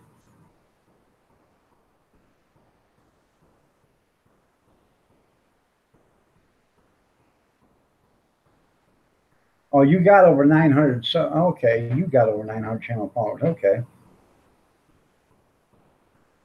Well, it doesn't say on your channel how many you got, so I didn't know. So.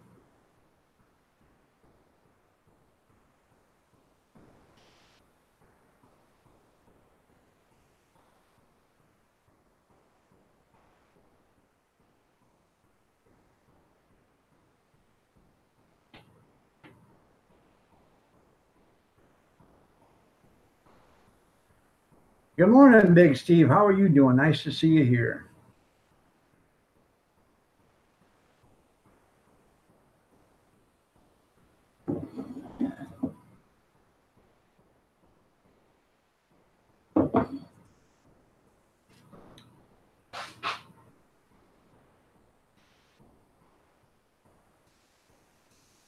Oh.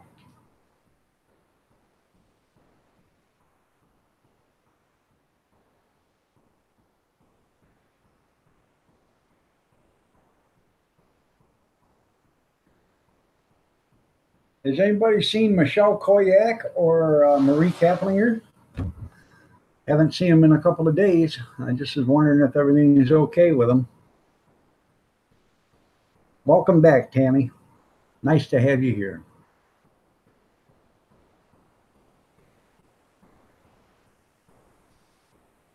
You fell back asleep? Piece of toast for breakfast? Always research the facts before you open your mouth. Picker Rick just went by. Okay.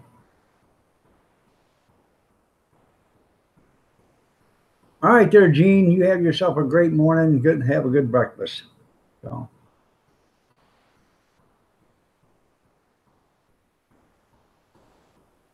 Had to get Kate off to school? Okay. All right. Well, tell her we're thinking about her.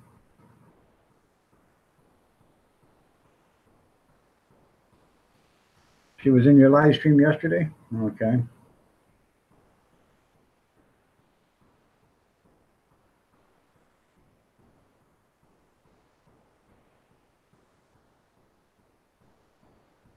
All right there, FFP, or FFC, excuse me.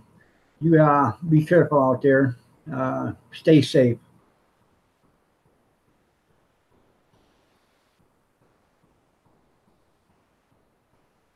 Happy trails to you too.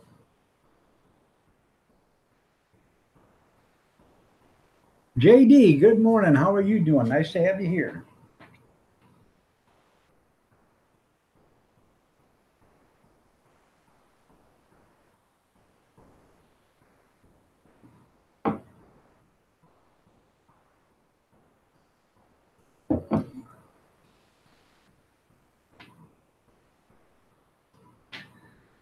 Well, the East Coast better be bracing for, I guess, one hell of a storm, because what they're talking about, this is going to be something that we haven't seen in years. How bad this is going to be, and hopefully everybody is taking precautions to stay safe. There should be no reason for anybody to lose their life over this storm. Ignorance is no excuse. If that storm's coming, it's going to be that bad. You should not be there, for one thing.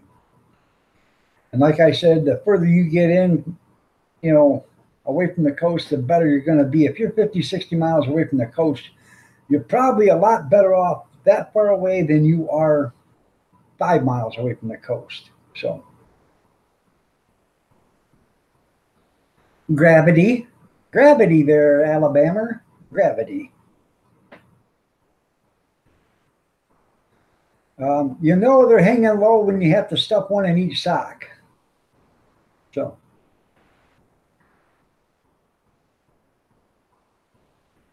all right there, Kelly, you have yourself a great day. Thank you for showing up. I appreciate it. Come back again.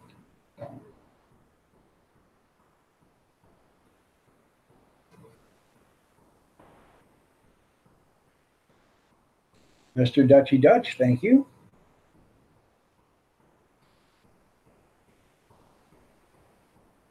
You need some day old coffee. There you go. That'll get you going.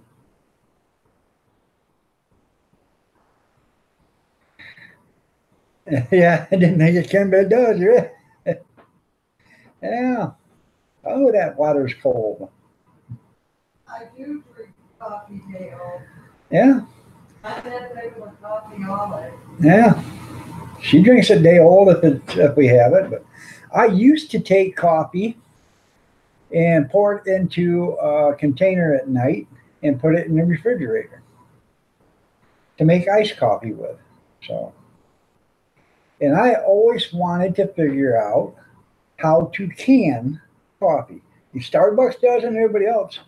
We have coffee. We used to have coffee all the time that was left over. And I figured if you could can it, put it down in your pantry. People say, well, all you need is water and coffee. You can make coffee. All right. But if you don't have water, okay, how are you going to make coffee?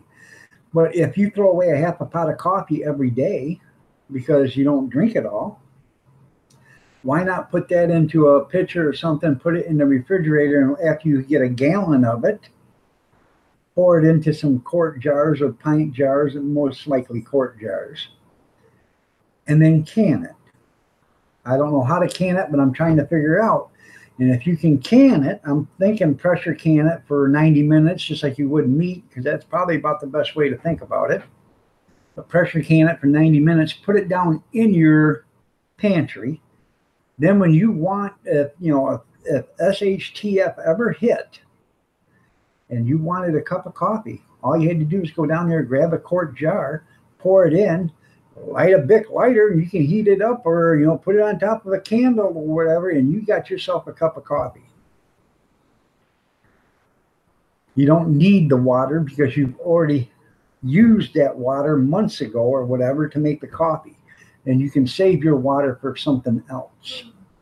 It only makes sense. People should be arrested for throwing away coffee. Cold coffee will, yeah.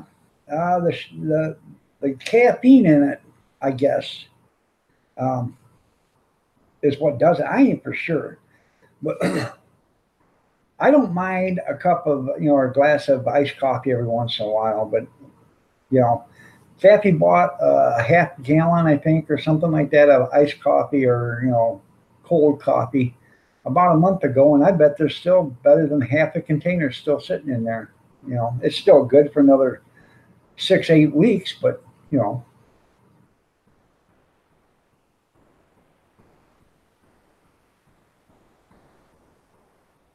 coffee does. It'll make you move in ways you didn't think so.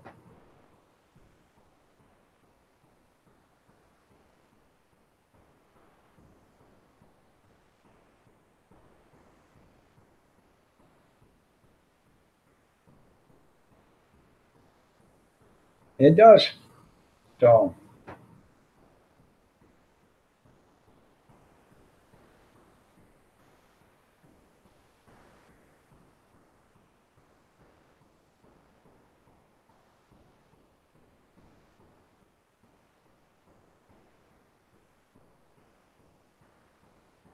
and I might just do that for the heck of it, just for a video. Can it and see how it works. Because basically coffee is, I can make let's see, I can get 7 quarts in my canner plus, I don't know, pints. I can make 3 gallons of coffee and cost me less than $1. So, and what you want to use, you don't want to use city water to can your, to make your coffee with. Filter the water or use, some good natural spring water or something like that. You don't want to can anything that's got, impurities in it like the city water does. So, or, chemicals, chlorine, fluoride, and all that other stuff. So, but if I was going to do it, I would make it with, filtered water. And I don't know. I might try that this week. Might not. I got a bunch of stuff I want to get done. Huh? I'll do it with decaf then. Well, I bet you'll drink that stuff if SH or HTF, SHTF. Oh.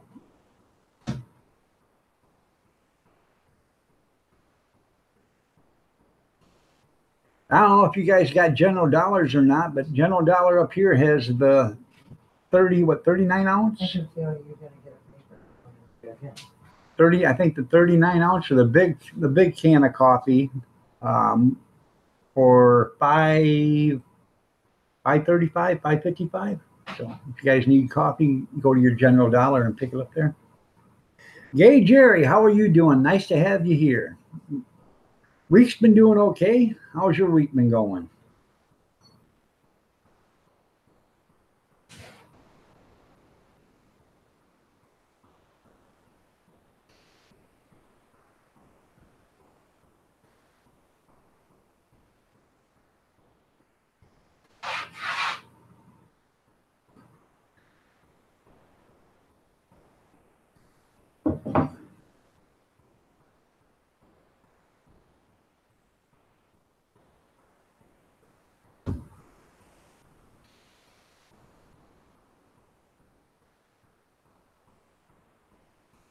I got a few dishes to do from last night. But other than that, nothing major to do today. We are going to go. Grizz, good morning.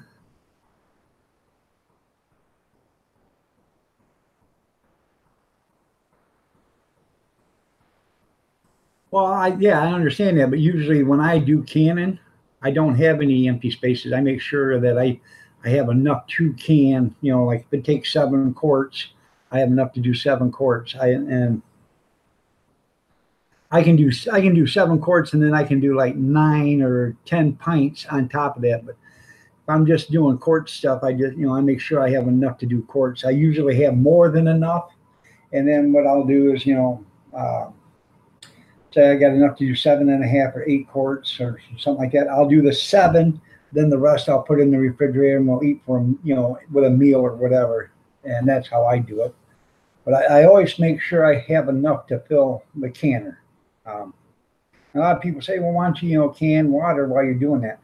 Well, that's a good idea. But you can actually, if you're canning something and you ain't got enough, you can also can the coffee. So. I have I have a water tower like 150 yards away. So if anything ever hit, the crap hit the fan, first thing I would do is start running water in buckets, and because we're going to be the very first ones to get water. So if we start draining water before everybody else gets it, we'll be able to have water.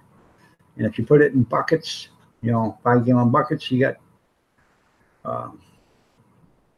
10, 15, 20 buckets you can fill.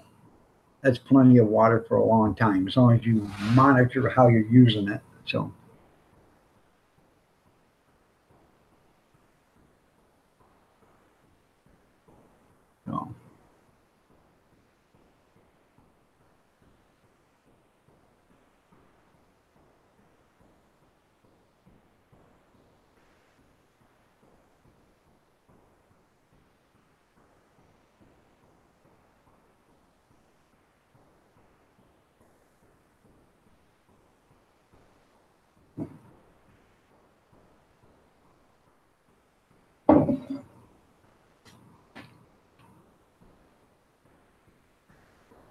I have one of them. Um, it's not an Instapot, but you know, you fill it up, you plug it in, you fill it with water, you plug it in, and it boils water in about 3 minutes, 56 ounces or whatever. And I got that for a birthday present, and I think that's what I'm going to use when I do the canning of, you know, peas and carrots and stuff like that. Because you add the hot water, you know, you add your own water to it and stuff, and I think that'll be it'll work out great using that.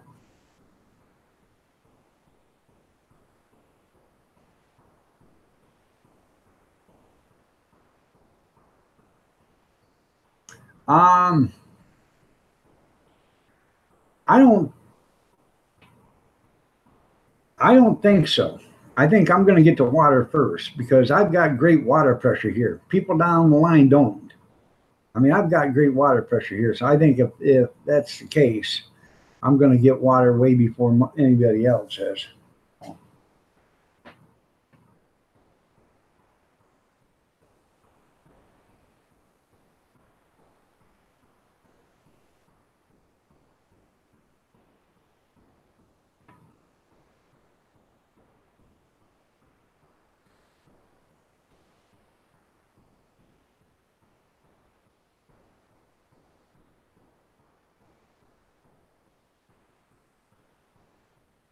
And you can go online, you can buy a bladder bag. And what this bladder bag is, it fits in your bathtub. And you put it right up to your faucet and you turn it on, you fill it up, and this thing will fill up this big bladder bag, which will hold, I don't know, 80, 90, 100 gallons of water. And once it gets full, you just turn the top, cap it off, and there's another thing on it with a hose that it's already hooked to it that's got a pincher on it, and you relieve that pincher and you can fill up jugs or, you know, cups or whatever to get your water from it. So I don't know what that bladder bag costs, but I'm sure it's not cheap. It's probably 50, 60, 70 bucks for it, but it is made of heavy plastic and it will hold, I don't know, like 100 gallons of water or whatever you can fit in your bathtub. So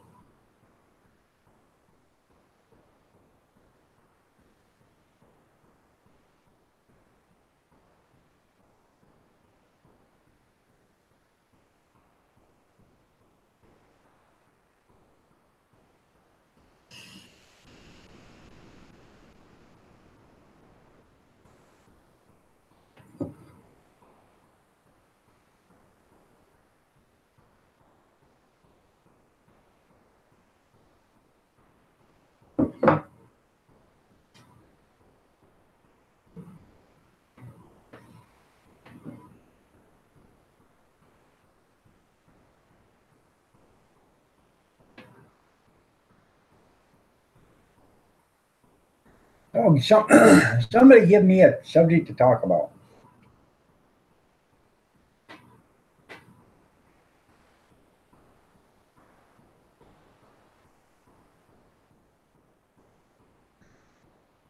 Non-denominational.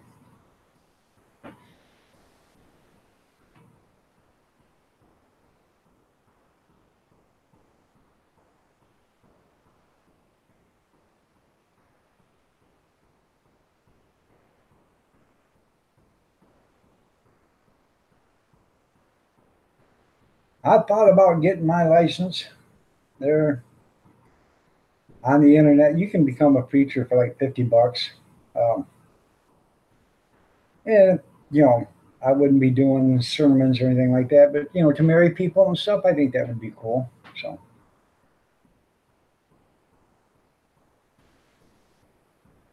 it'd be a memory, you know.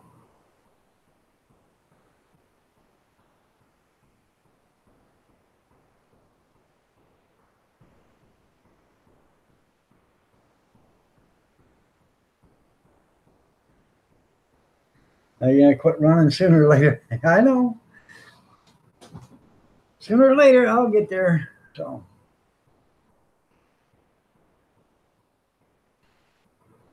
I went to the doctor's yesterday, the orthopedic surgeon. They checked my knee and my hip, and they said everything looks great. Can't believe how good I'm doing. The first Church of Horton, yeah, yeah. Anyways, I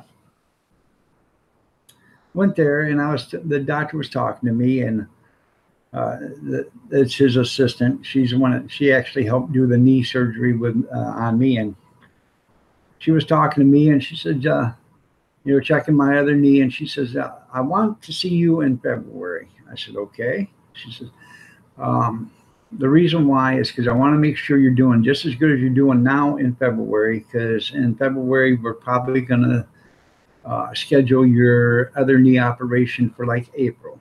But I want to make sure you're still staying healthy, you're still staying, okay, you're still, you're doing good.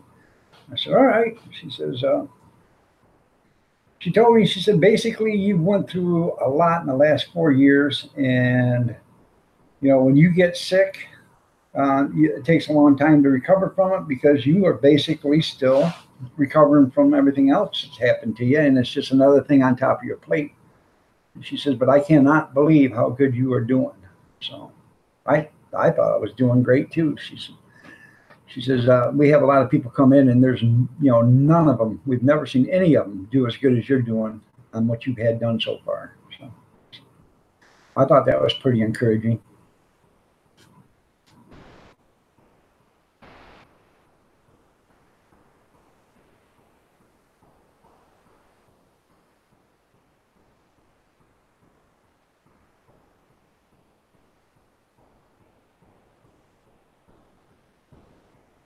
I'll be a deacon in the Horton Church. There you go, Tim. That's funny.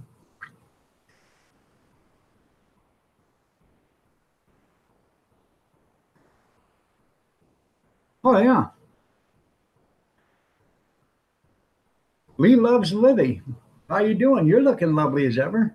God, Raid. Up to no good. Well, how are you doing? Thank you for being here. We're getting rated by God. All right. Simple Shannon Miller. Nice to have you here. You're looking lovely as ever. God the good one. How are you doing? Nice to have you here. Thanks for the raid. I appreciate it. Let me check. I want to make sure that, I show you guys some support back. So I'm already a channel follower of Up to No Good. That's how I roll. I'm pretty sure. I think I'm a channel follower of yours already, or I've got you subscribed. So, yep, 1.7 thousand. I know Simple Shan Miller. I'm pretty sure I am you. I remember that name. Yep, 2.2 thousand.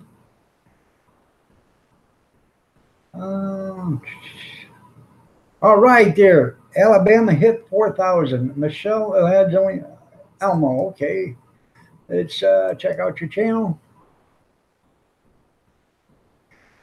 You got 535 now, Michelle. Nice to have you here. Thank you for being here.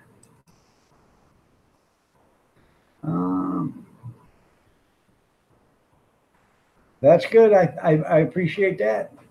BK42. Check the channel. Man, there's a lot of people coming in here. I know I'm already affiliated with Lee Loves Lily. I got you, BK42. So nice to have you here. Well, thank you, Simple Santa. I appreciate that. And you guys are amazing too. I appreciate you all coming in here. I really do. So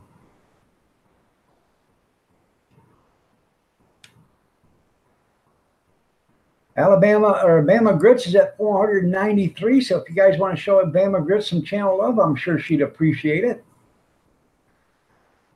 I appreciate it, BK42. I really do.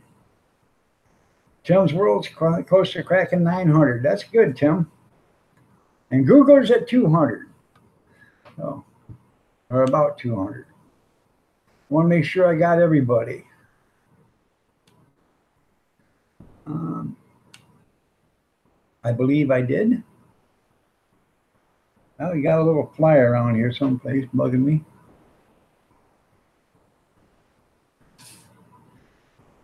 You drug another lumber cart home yesterday there? God, a good one. Thank you for bringing them in here. I appreciate that. I really do.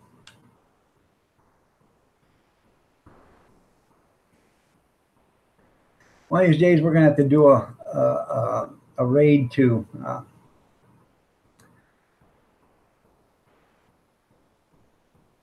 You guys don't know everybody in here, walk up and down the chat room, show them some channel love if you want. If it's something you're interested in, go ahead and show them. I'm sure they'll appreciate it. So, no, I don't. I don't, Alabama. Hamburgers, but not boogers.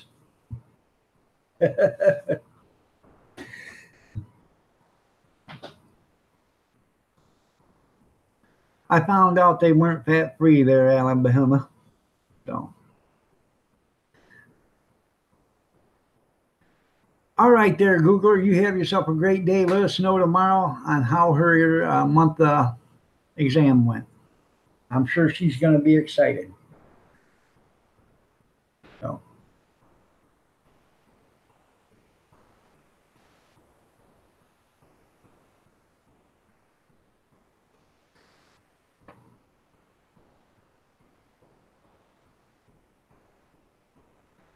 So.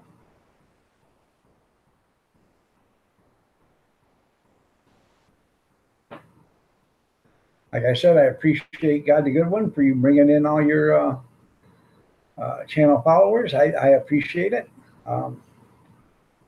One day we're going to have to do that. Maybe do it a couple of times in the next couple of weeks or so. You know, get people to go into other chat rooms and, you know, show some love. I've done it a couple of times. I don't do it as often as I should because it is all about showing, you know, some channel love to people. We're all one big family. We may not be a happy family, but we're all one big family. And the more we support one another, the better things will be. So.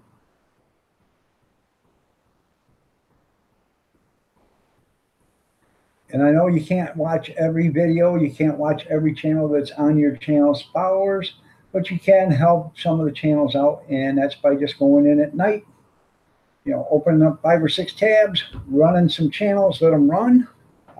Even if you let them run for 2 or 3 hours and shut them down, that's still some help. Okay, BK42, you have yourself a great day. Thanks for stopping in. I appreciate it.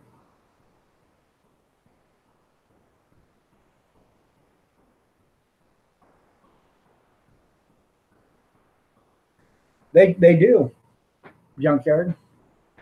It's a separation of church and state, but they don't separate because anytime there's something that's politically motivated, the church hops right into it. So, you know. And you're welcome, BK. And thank you. So.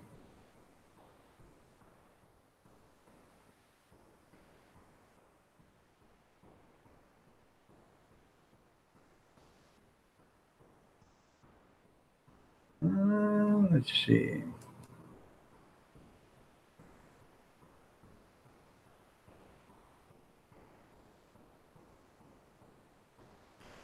Well, a lot of times,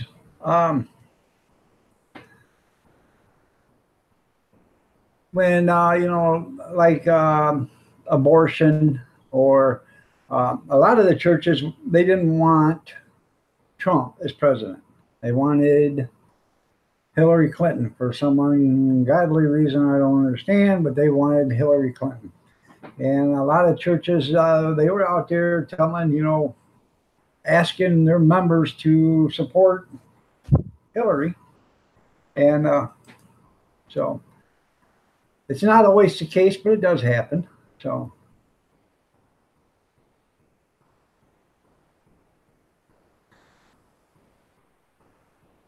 I'm looking for something real quick.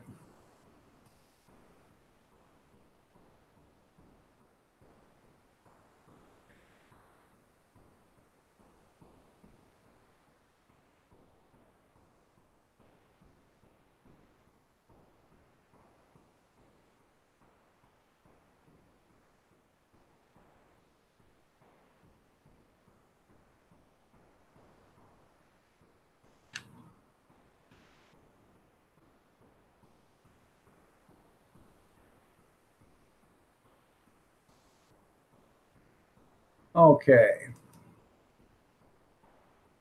If you guys would like to go back and return the favor, here is the link to God the Good One's live stream right now. So I'm going to go in and say hi.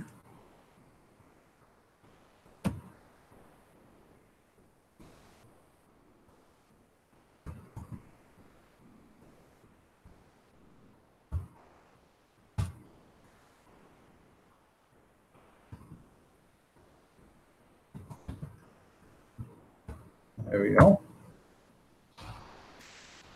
I just went in and said hi from Iron Dog 63. Thanks for the raid. So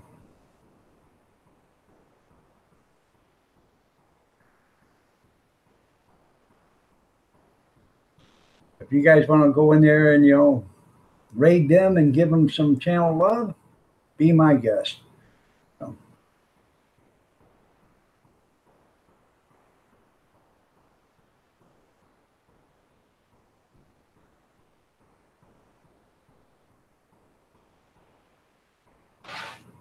you're pretty much right there, Grizz. So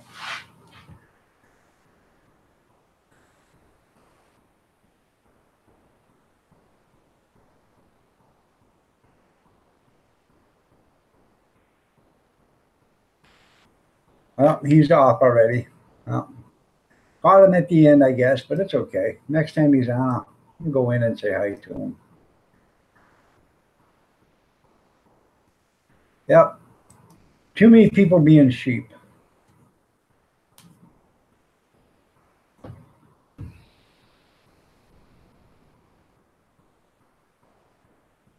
Well, thank you, Shannon. I appreciate it. And you're looking lovely as ever.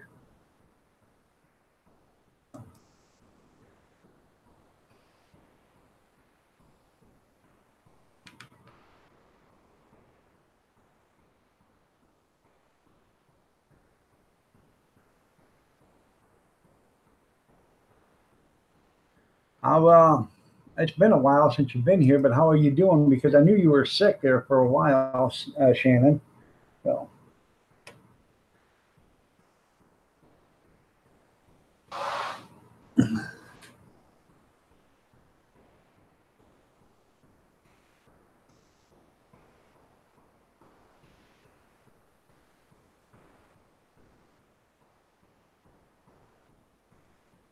You're welcome.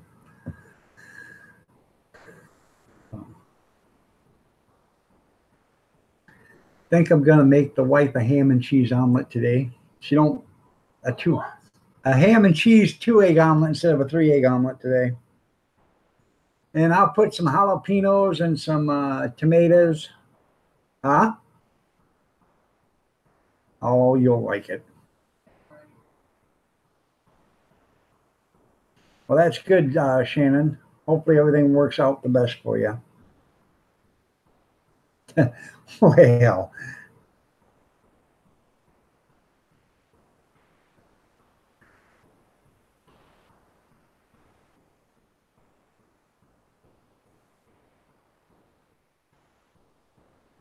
does sound good. Either that or make a turkey omelet.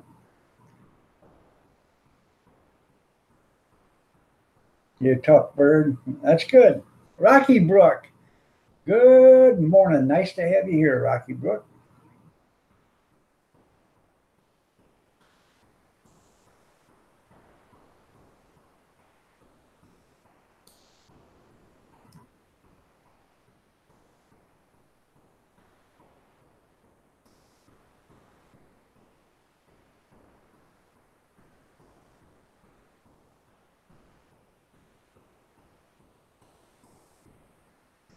There's a link to my PayPal if anybody's interested in donating to the channel. And there is a link to my merchandise page.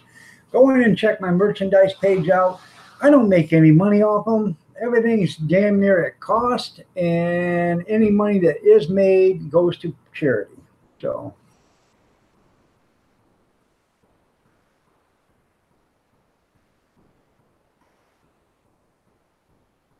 Farm All Fanatic. Good morning. Nice to have you here. I see you put up another video since the last one. I have to check that one out. Uh,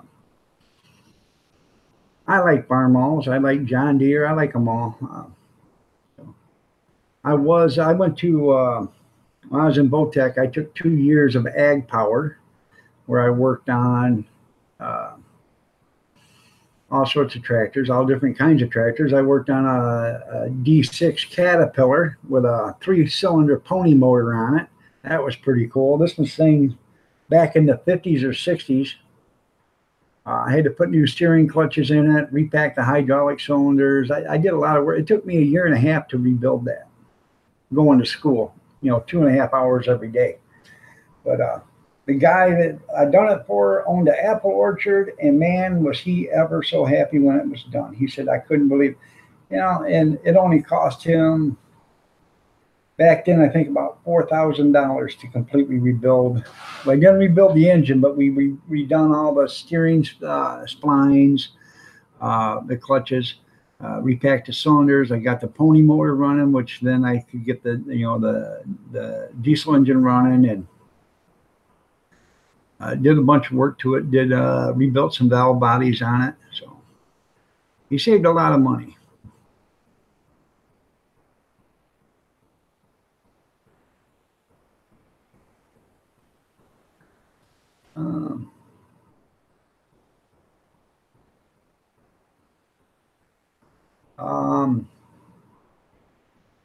I guess I can try. I don't know too much about computer stuff there, Alabama. I really don't. You're probably best off if you're going to have somebody help you. Would probably be Grizz or the Googler.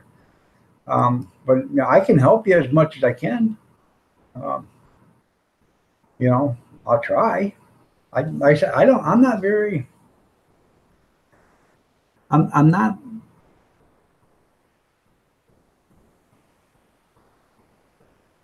I'm not, very technical savvy. That's what I'm trying to get at. So,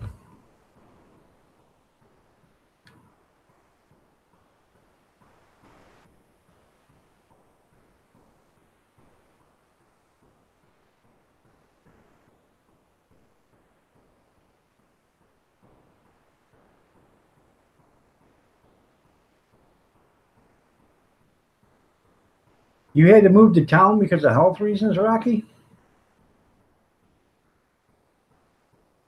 Oh, you have to be close to that. Wow. When did you move?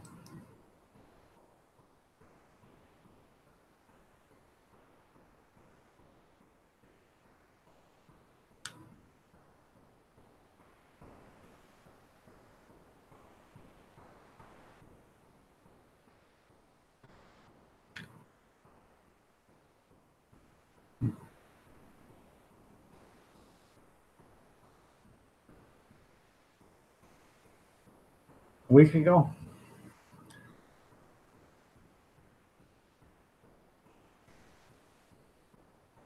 Didn't you just move from one place to another place about a couple months ago or something like that, Rocky? Thought you moved from like 3 acres to 14 acres. Sorry to hear that.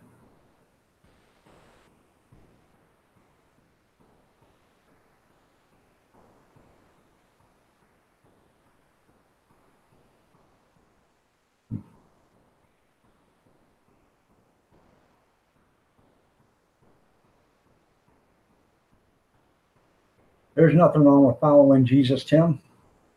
Nothing wrong with it at all.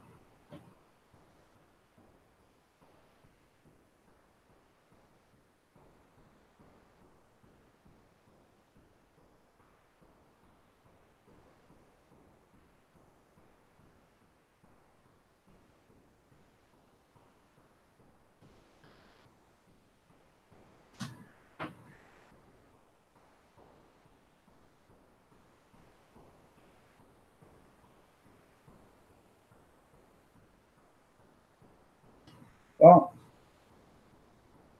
I don't think it makes you a sheep if you go to the smaller churches, the ones, um, you know what I'm saying? The smaller churches.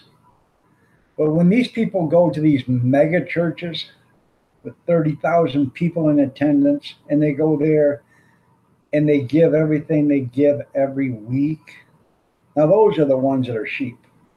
Um, you know what I'm saying? I put about as much faith into a TV evangelist as I do into an honest politician, because there just isn't any TV evangelist out there I think is actually there for the cause.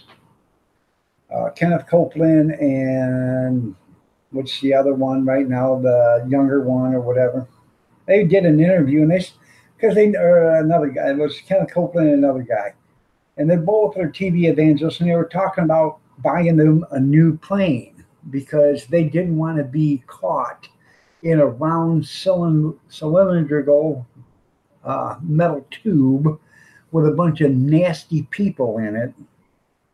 Ew, it was just nasty. That's what Kenneth Copeland said. There's an interview about it. And I'll even find it on YouTube and put the link up. And he's talking about how nasty it is to be in the same airplane with people. You know, that's why they need their own airplanes. And I think that is just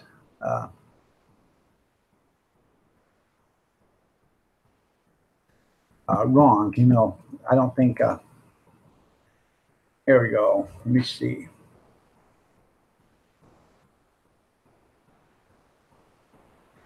Here is it right here. You see. Phenomenon called the name to dollar. And we were like, oh yeah, absolutely. Yeah, here you go. Here's all my life savings. Go ahead. Please. Went home. As I was going home, the Lord real quickly he said, Jesse, do you like your plane? Yeah, a guy needs $50 million to buy a plane or whatever it is. But here it is. I've got it. Yeah. Yeah, Ken Copeland is rich. And what's the other one that's young? I can't even remember his name. But I put about as much stock in them as being authentic religious preachers or pastors or believers as in an honest politician.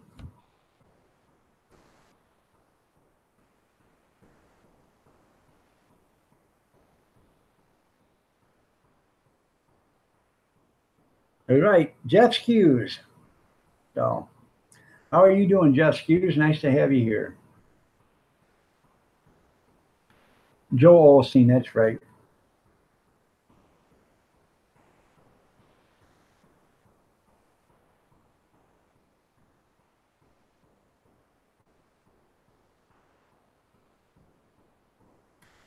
All right, follow the money. You don't necessarily, and I don't like to get on too much religion, but you don't necessarily have to go to church to believe in God, to believe in Jesus Christ, and to be a good person. I know I fall short of the glory of God every day. I fall short, but I try to be a better person every day. I try to be the person that I want to be, or trying to be the person that I'd like to be. Sometimes it's hard, sometimes it's easy, but you don't necessarily have to go to church to believe in God and to believe in Jesus Christ. As long as you believe in here, that's what really counts.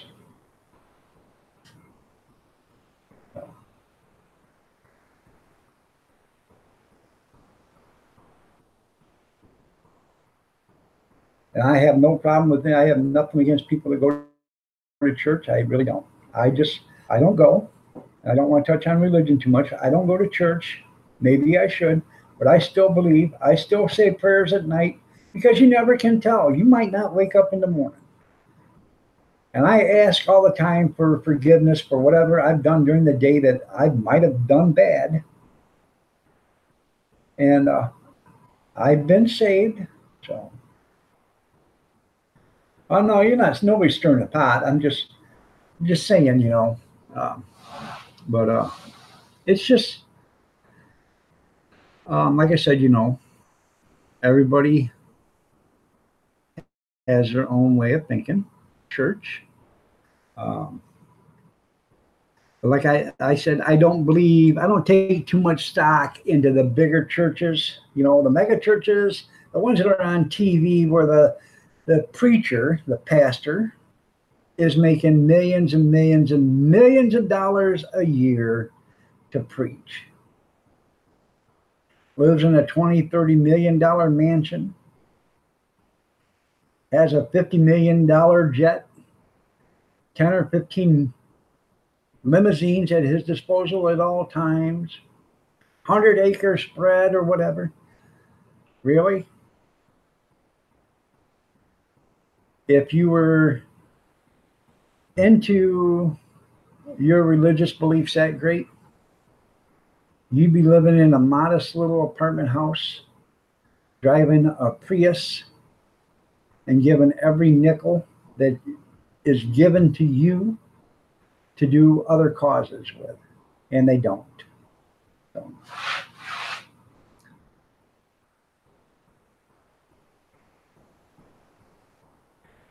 You're right, he did.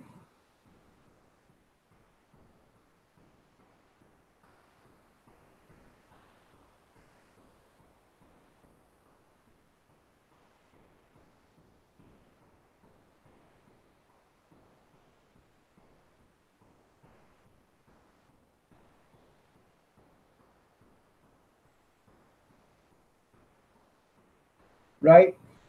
Everybody's allowed to go, even though if they're pedophiles, murderers. There's plenty of murderers in prison right now. They go to church, chance they get because they know they did wrong and they're trying to change their life. Even though they'll never get out of prison, they're trying to change. There's a lot of people that way. So.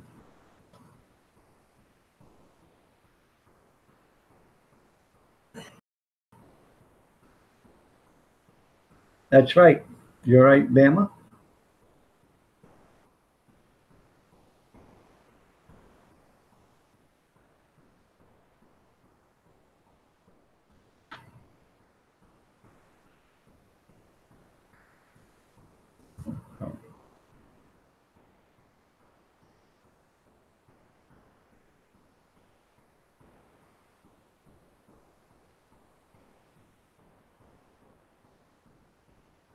All right, well, it's 9 o'clock. Let's find something else to talk about.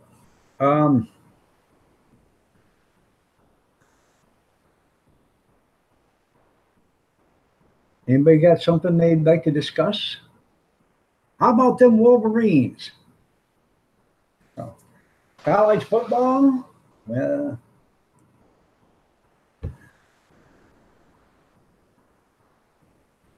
anything good going on in your neck of the woods?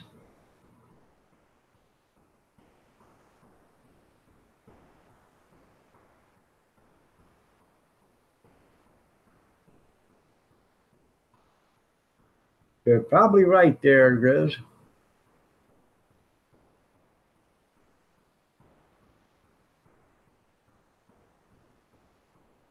What's my favorite car?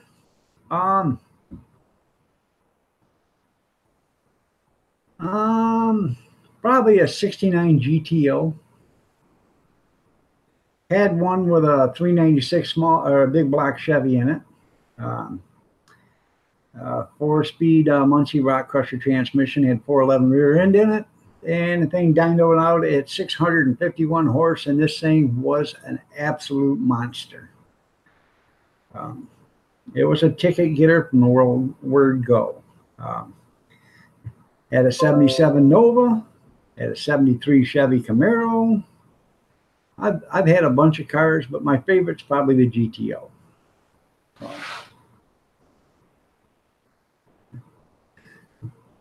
I've had a. Tim had that car and forgot to go pick me up. I waited. What's that? Tim had that car and he told me he was going to come pick me up yesterday or the day before, and I waited. So, Tim was supposed to pick you up? yeah. Tim! Kathy's still outside at the curb waiting for you to pick her up. You were supposed to be here 2 days ago. A day or two, yeah. I do like the 65 GTO, said Rocky Brook. My uncle had one, and that thing was an absolute beast too. It was jet black with a red stripe around the bottom 6 inches of the car, and that thing had a 4-speed in it, and he lit off on that. It would lift the wheels off the ground. So that was a beast. And that come from a factory like that. So.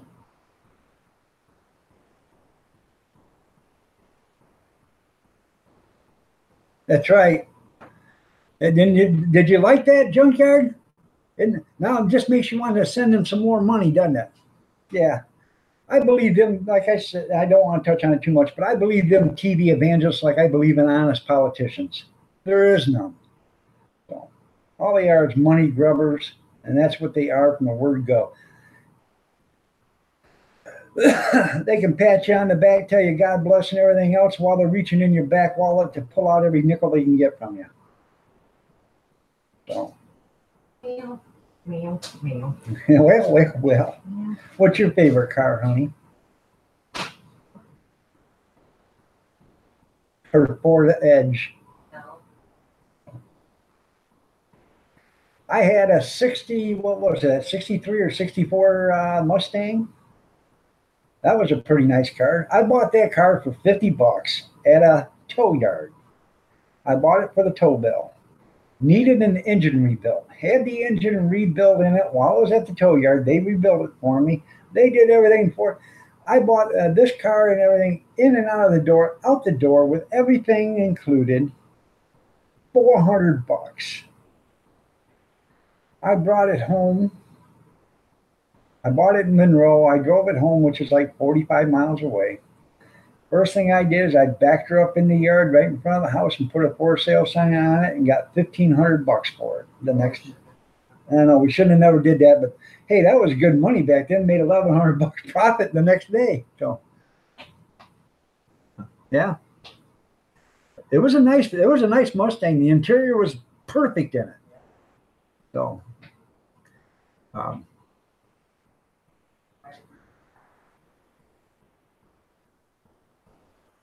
you need people to PayPal you so you can get yourself your own jet there too. Yeah.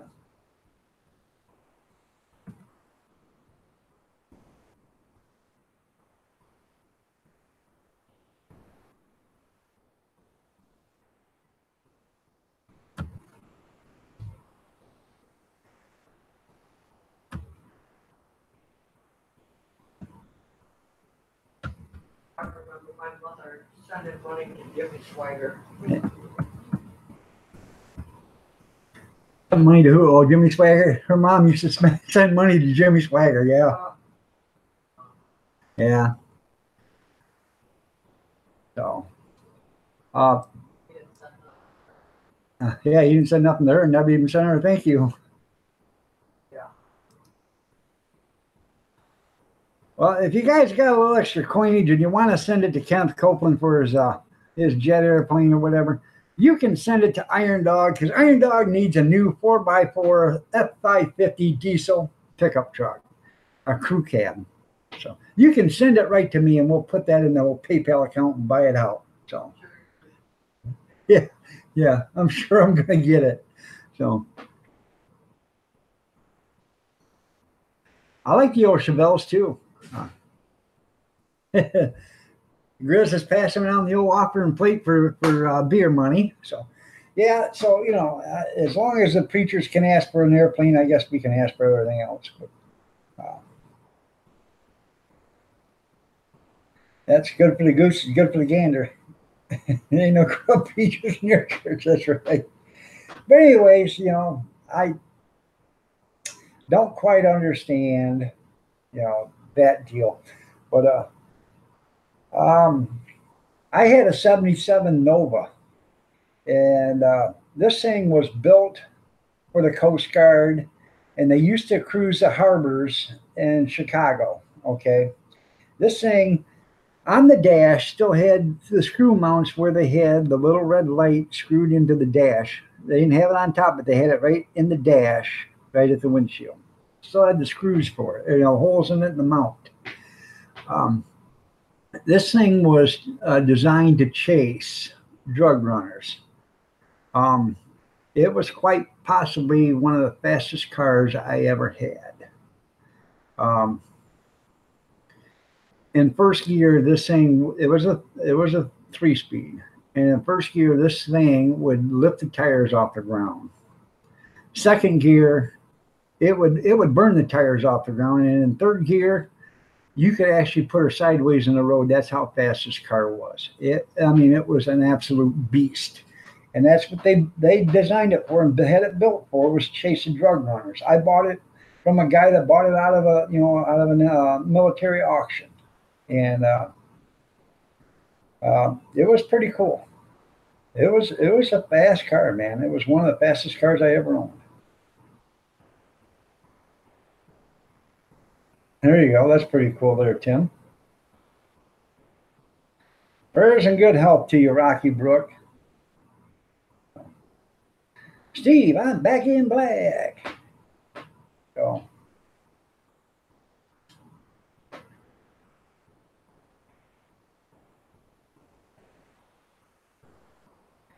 Well, tell us about that fast little pony. Well, we all know about that broken down gas gauge in your Belvedere, but still you're supposed to be sitting here picking up the wife, taking her someplace there, Tim. Where are you at?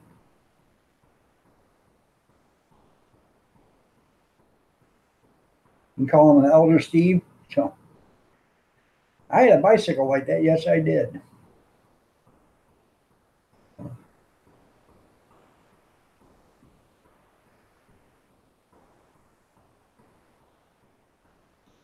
Now, I had, trying to remember the year of it, because this had been, I was 14 years old and I bought this, but I bought an old Harley Davidson bicycle when I was a kid. I bought it from a guy that had it in his garage hanging from the rafters. I bought it for $50. Now, back then when I was 14 years old, $15, that was 30 years ago, or no, excuse me, 41 years ago. $50 back then was a lot of money. I was a newspaper boy. So it took me about 4 months to save up $50.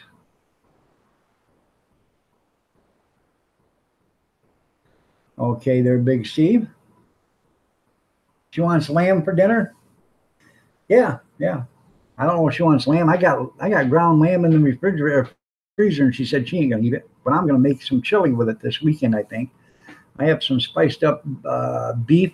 It's already made for chili, and I got some lamb, and I'm gonna throw both of them in a Dutch oven, I believe.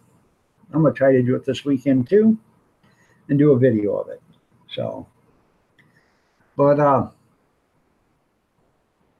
I gotta get back to where I was thinking. I'm doing great, Theo. How are you doing? Nice to have you here. I can't even remember. Oh, the bike. Anyways, it was a Harley Davidson bike. And it had a motor on it.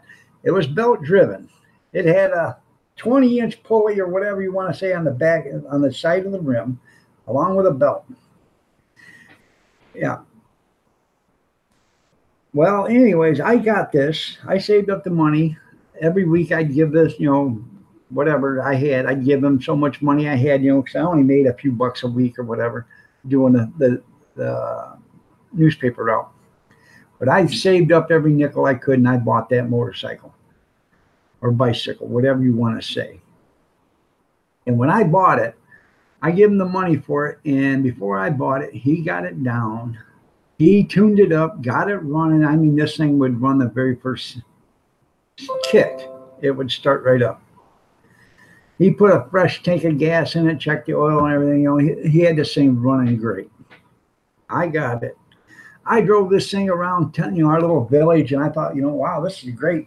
Well, I had a car following me. I said, oh, man, because back then, they kind of frowned on you riding a motorcycle or without a license. And it wasn't really a motorcycle. It was a motorized bike. So I get it home. And I pull into the driveway. and this car follows me right in. I figured, oh, I'm in trouble.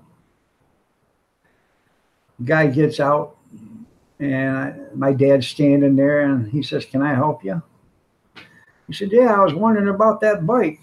He said, "What about it?" He said, "Would you like to sell it?" He said, "I don't know. It's my son." So I look at him, and I said, "Well, I don't know. I don't marry nothing but my wife, you know." I said, "What do you offer?" Now, just trust me. I just give $50 for this thing. It took me 4 months to buy it.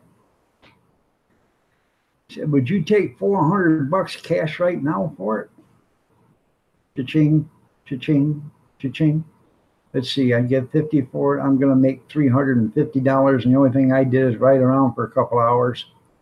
Well, yes, I will. The guy gave me $400 for it. Picked it up, put it in the back of his car in the trunk, tied it down the trunk lid, and had the front wheel sticking out, and away he went. Fastest money I ever made. So,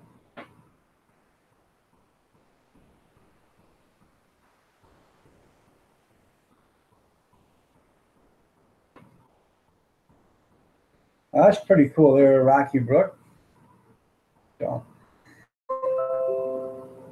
Cecil Skinner, we finished Archway from Moore OSB on the concrete. So I have to check that out. So I haven't watched any of his videos in months. Last one I seen is when they moved the house out of the way to put the basement in. I haven't even seen anything since then. So yeah, just imagine what it's worth now. It's probably worth 20, 30, $40,000 now. So if not more.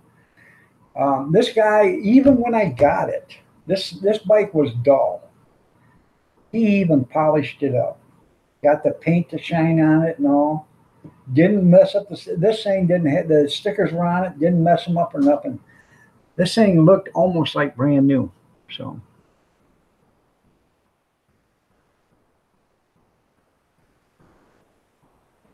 it was probably worth more than that. But I was a kid, 14 years old.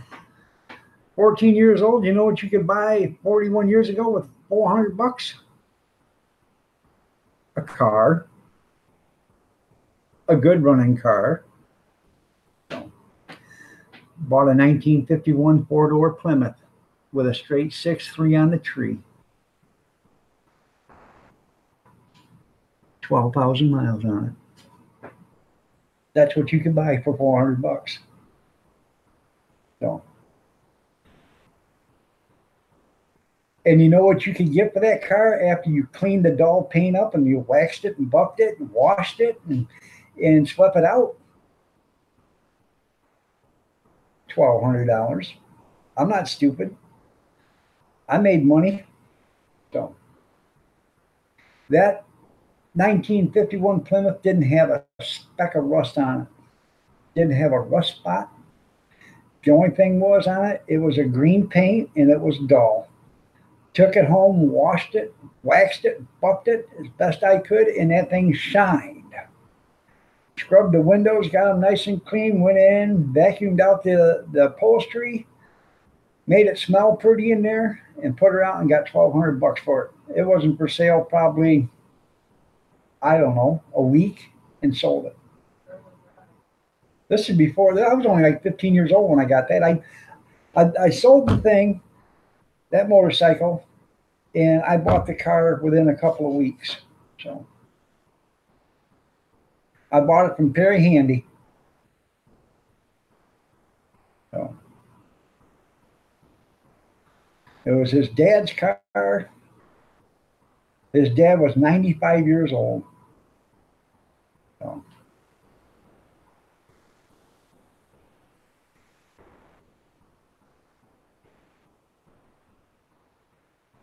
The good old days, huh, Junkyard? The good old days. So. The only bad thing about that 51 Plymouth was it was a four-door. But it was a nice car.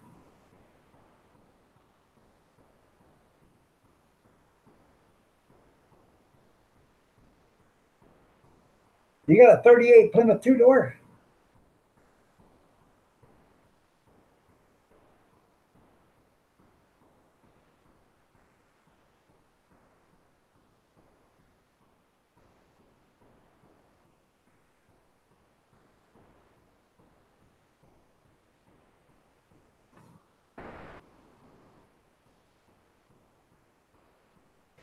I would eventually like to get another car, older car, or an older pickup. I had an old International pickup. That thing was great. Um, like I said, but I was never married to that, so I didn't get to drive it because I had an engine knock on it. But that thing, it looked like brand new after you cleaned all the rust off. I mean, it had a couple of dings and scratches in it, but as far as no rust spots, no nothing on it. So.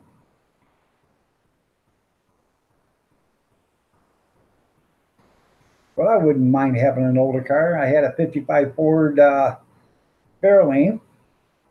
That was I bought that because a guy needed the money, and I got it cheap. I got it for half of what he wanted for it. So, and I sold it for more than what I had into it, and I actually got to keep the engine and sold the engine. So.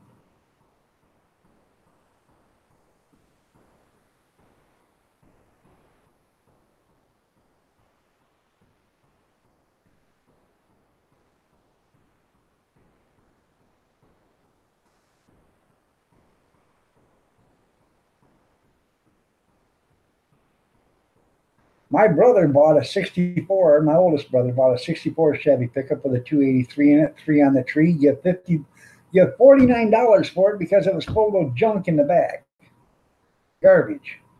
The guy took $1 off so my brother could take it to the landfill and dump it. 49 bucks. I had an old '72 Dodge D100. I had a 3-speed on the floor. So. Thing looked like Sanford and Son, but I tell you what, man, it would start every time, and I hauled a bunch of stuff with it. Give 50 bucks for it. Give 50 bucks for it. Drove it for I think a year and a half or 2 years. It was my work truck back and forth to work and everything else, and then I ended up scrapping it out and still got my 50 bucks back. So probably should have kept that one there, Tim.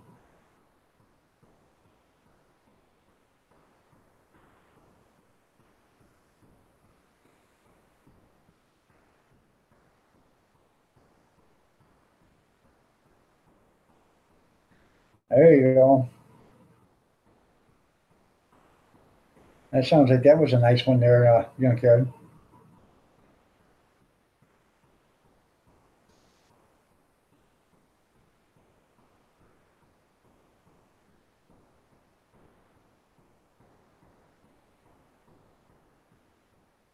I tell you what, I wish I had all the cars I had when I was growing up. I wish I had them now.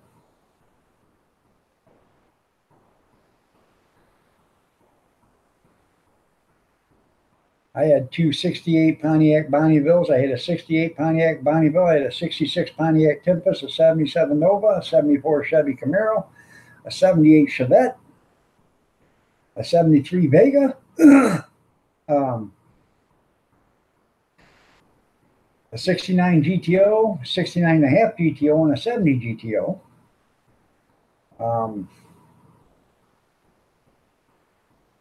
Trying to think of what else I had. I had the '74 International. That was when I was growing up, though. I was an adult. But this is all the stuff I had before I was even 18 years old. I did a Javelin not a Javelin, but I did the AMX for a guy. Put a 304 in it. But I like them old Javelins. Them things look like they look like a hot rod from the word go, man. Especially when you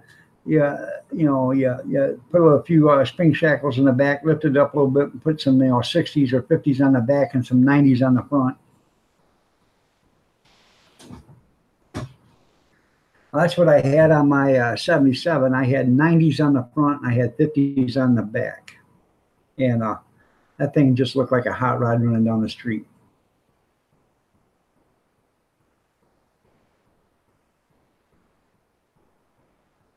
That's pretty cool, Tim. All right there, Bama. We're going to go here anyways in about 8 minutes. You have yourself a great day. Thank you for showing up. I really appreciate it. It's always a pleasure having you here. God bless to you.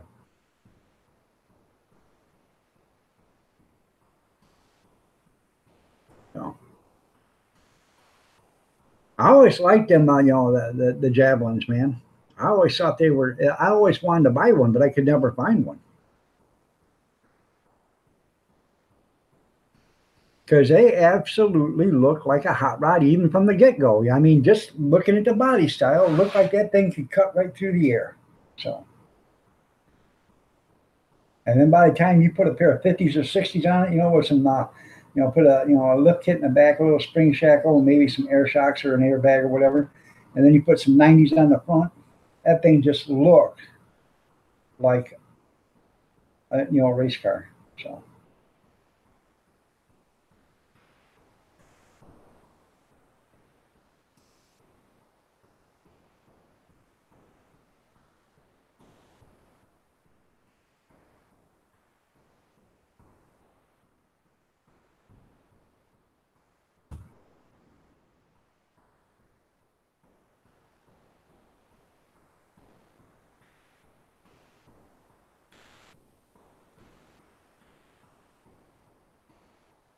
And for those of you that don't know what a Javelin looks like,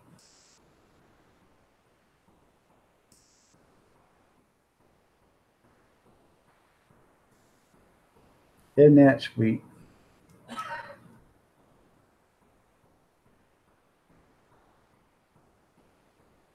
Okay, hopefully we're not dead again.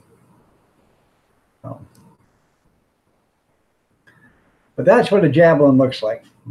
Now that's what I was telling you. It just looks like a hot rod from the very beginning.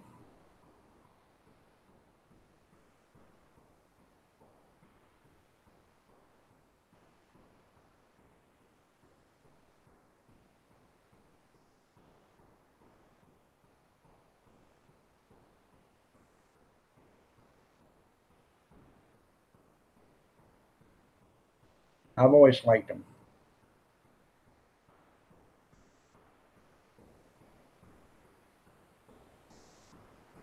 Oh. It is. You got into a four-wheel drive. You had the 390 in it.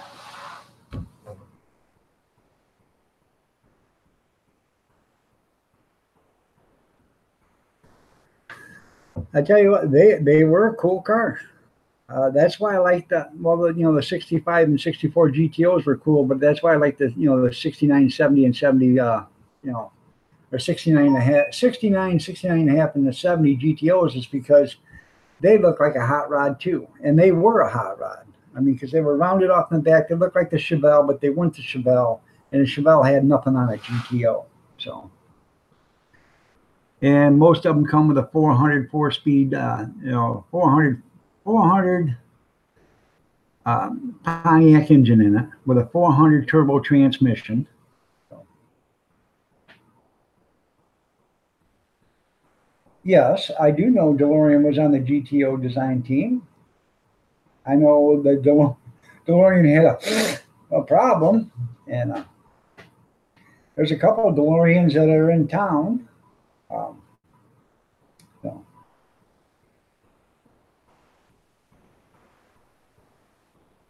I bet that was pretty cool.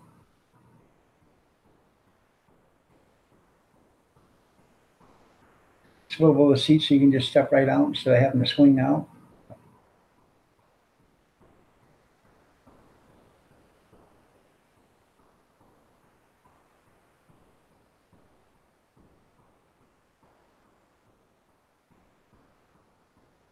You're right.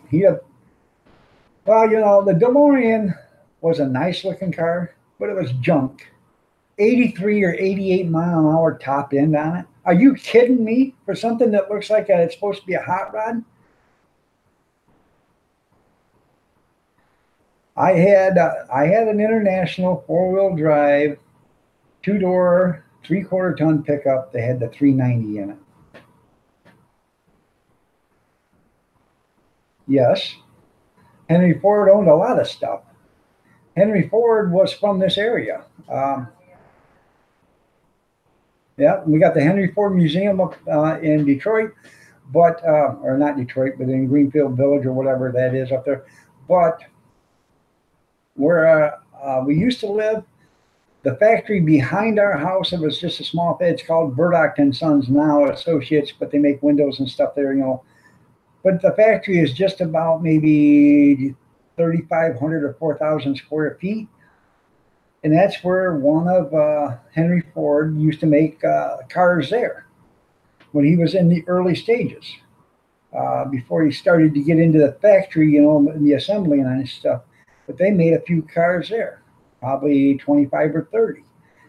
Henry Ford, there's a bunch of property owned up on Raisin Center Road, which is mainly gully and stuff like that. But he was going to put a factory there and didn't do it. And he owns a bunch of property up in Clinton and Macon, Michigan, which is like 22 miles from here. And they, you know, the Henry Ford, the Fords own a bunch of property there. So.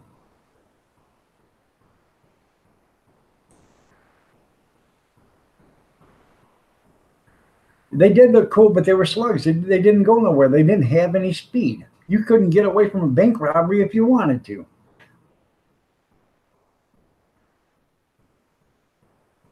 They are. They are. You got a lot of places you can buy a DeLorean for $4,000 or $5,000 now, because there's nothing there. You have to pull everything out and put a decent engine in it, because what it's got in it is junk.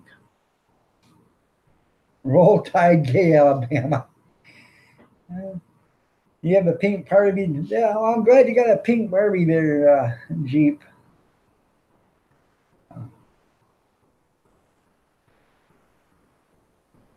Nice to have you here, Roll Tide, Gale, Alabama.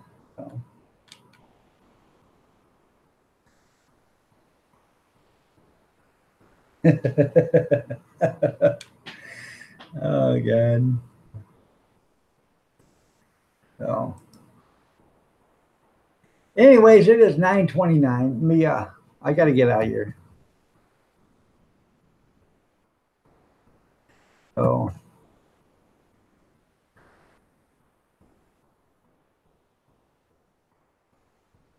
type all this in. All right. Prayers and peace. God bless. Stay safe. Goodbye, y'all. I appreciate each and every one of you guys for being here. I really do. I enjoy the time we get to spend together. I really, yeah, they also fell apart easier, didn't they, Gris? Junk.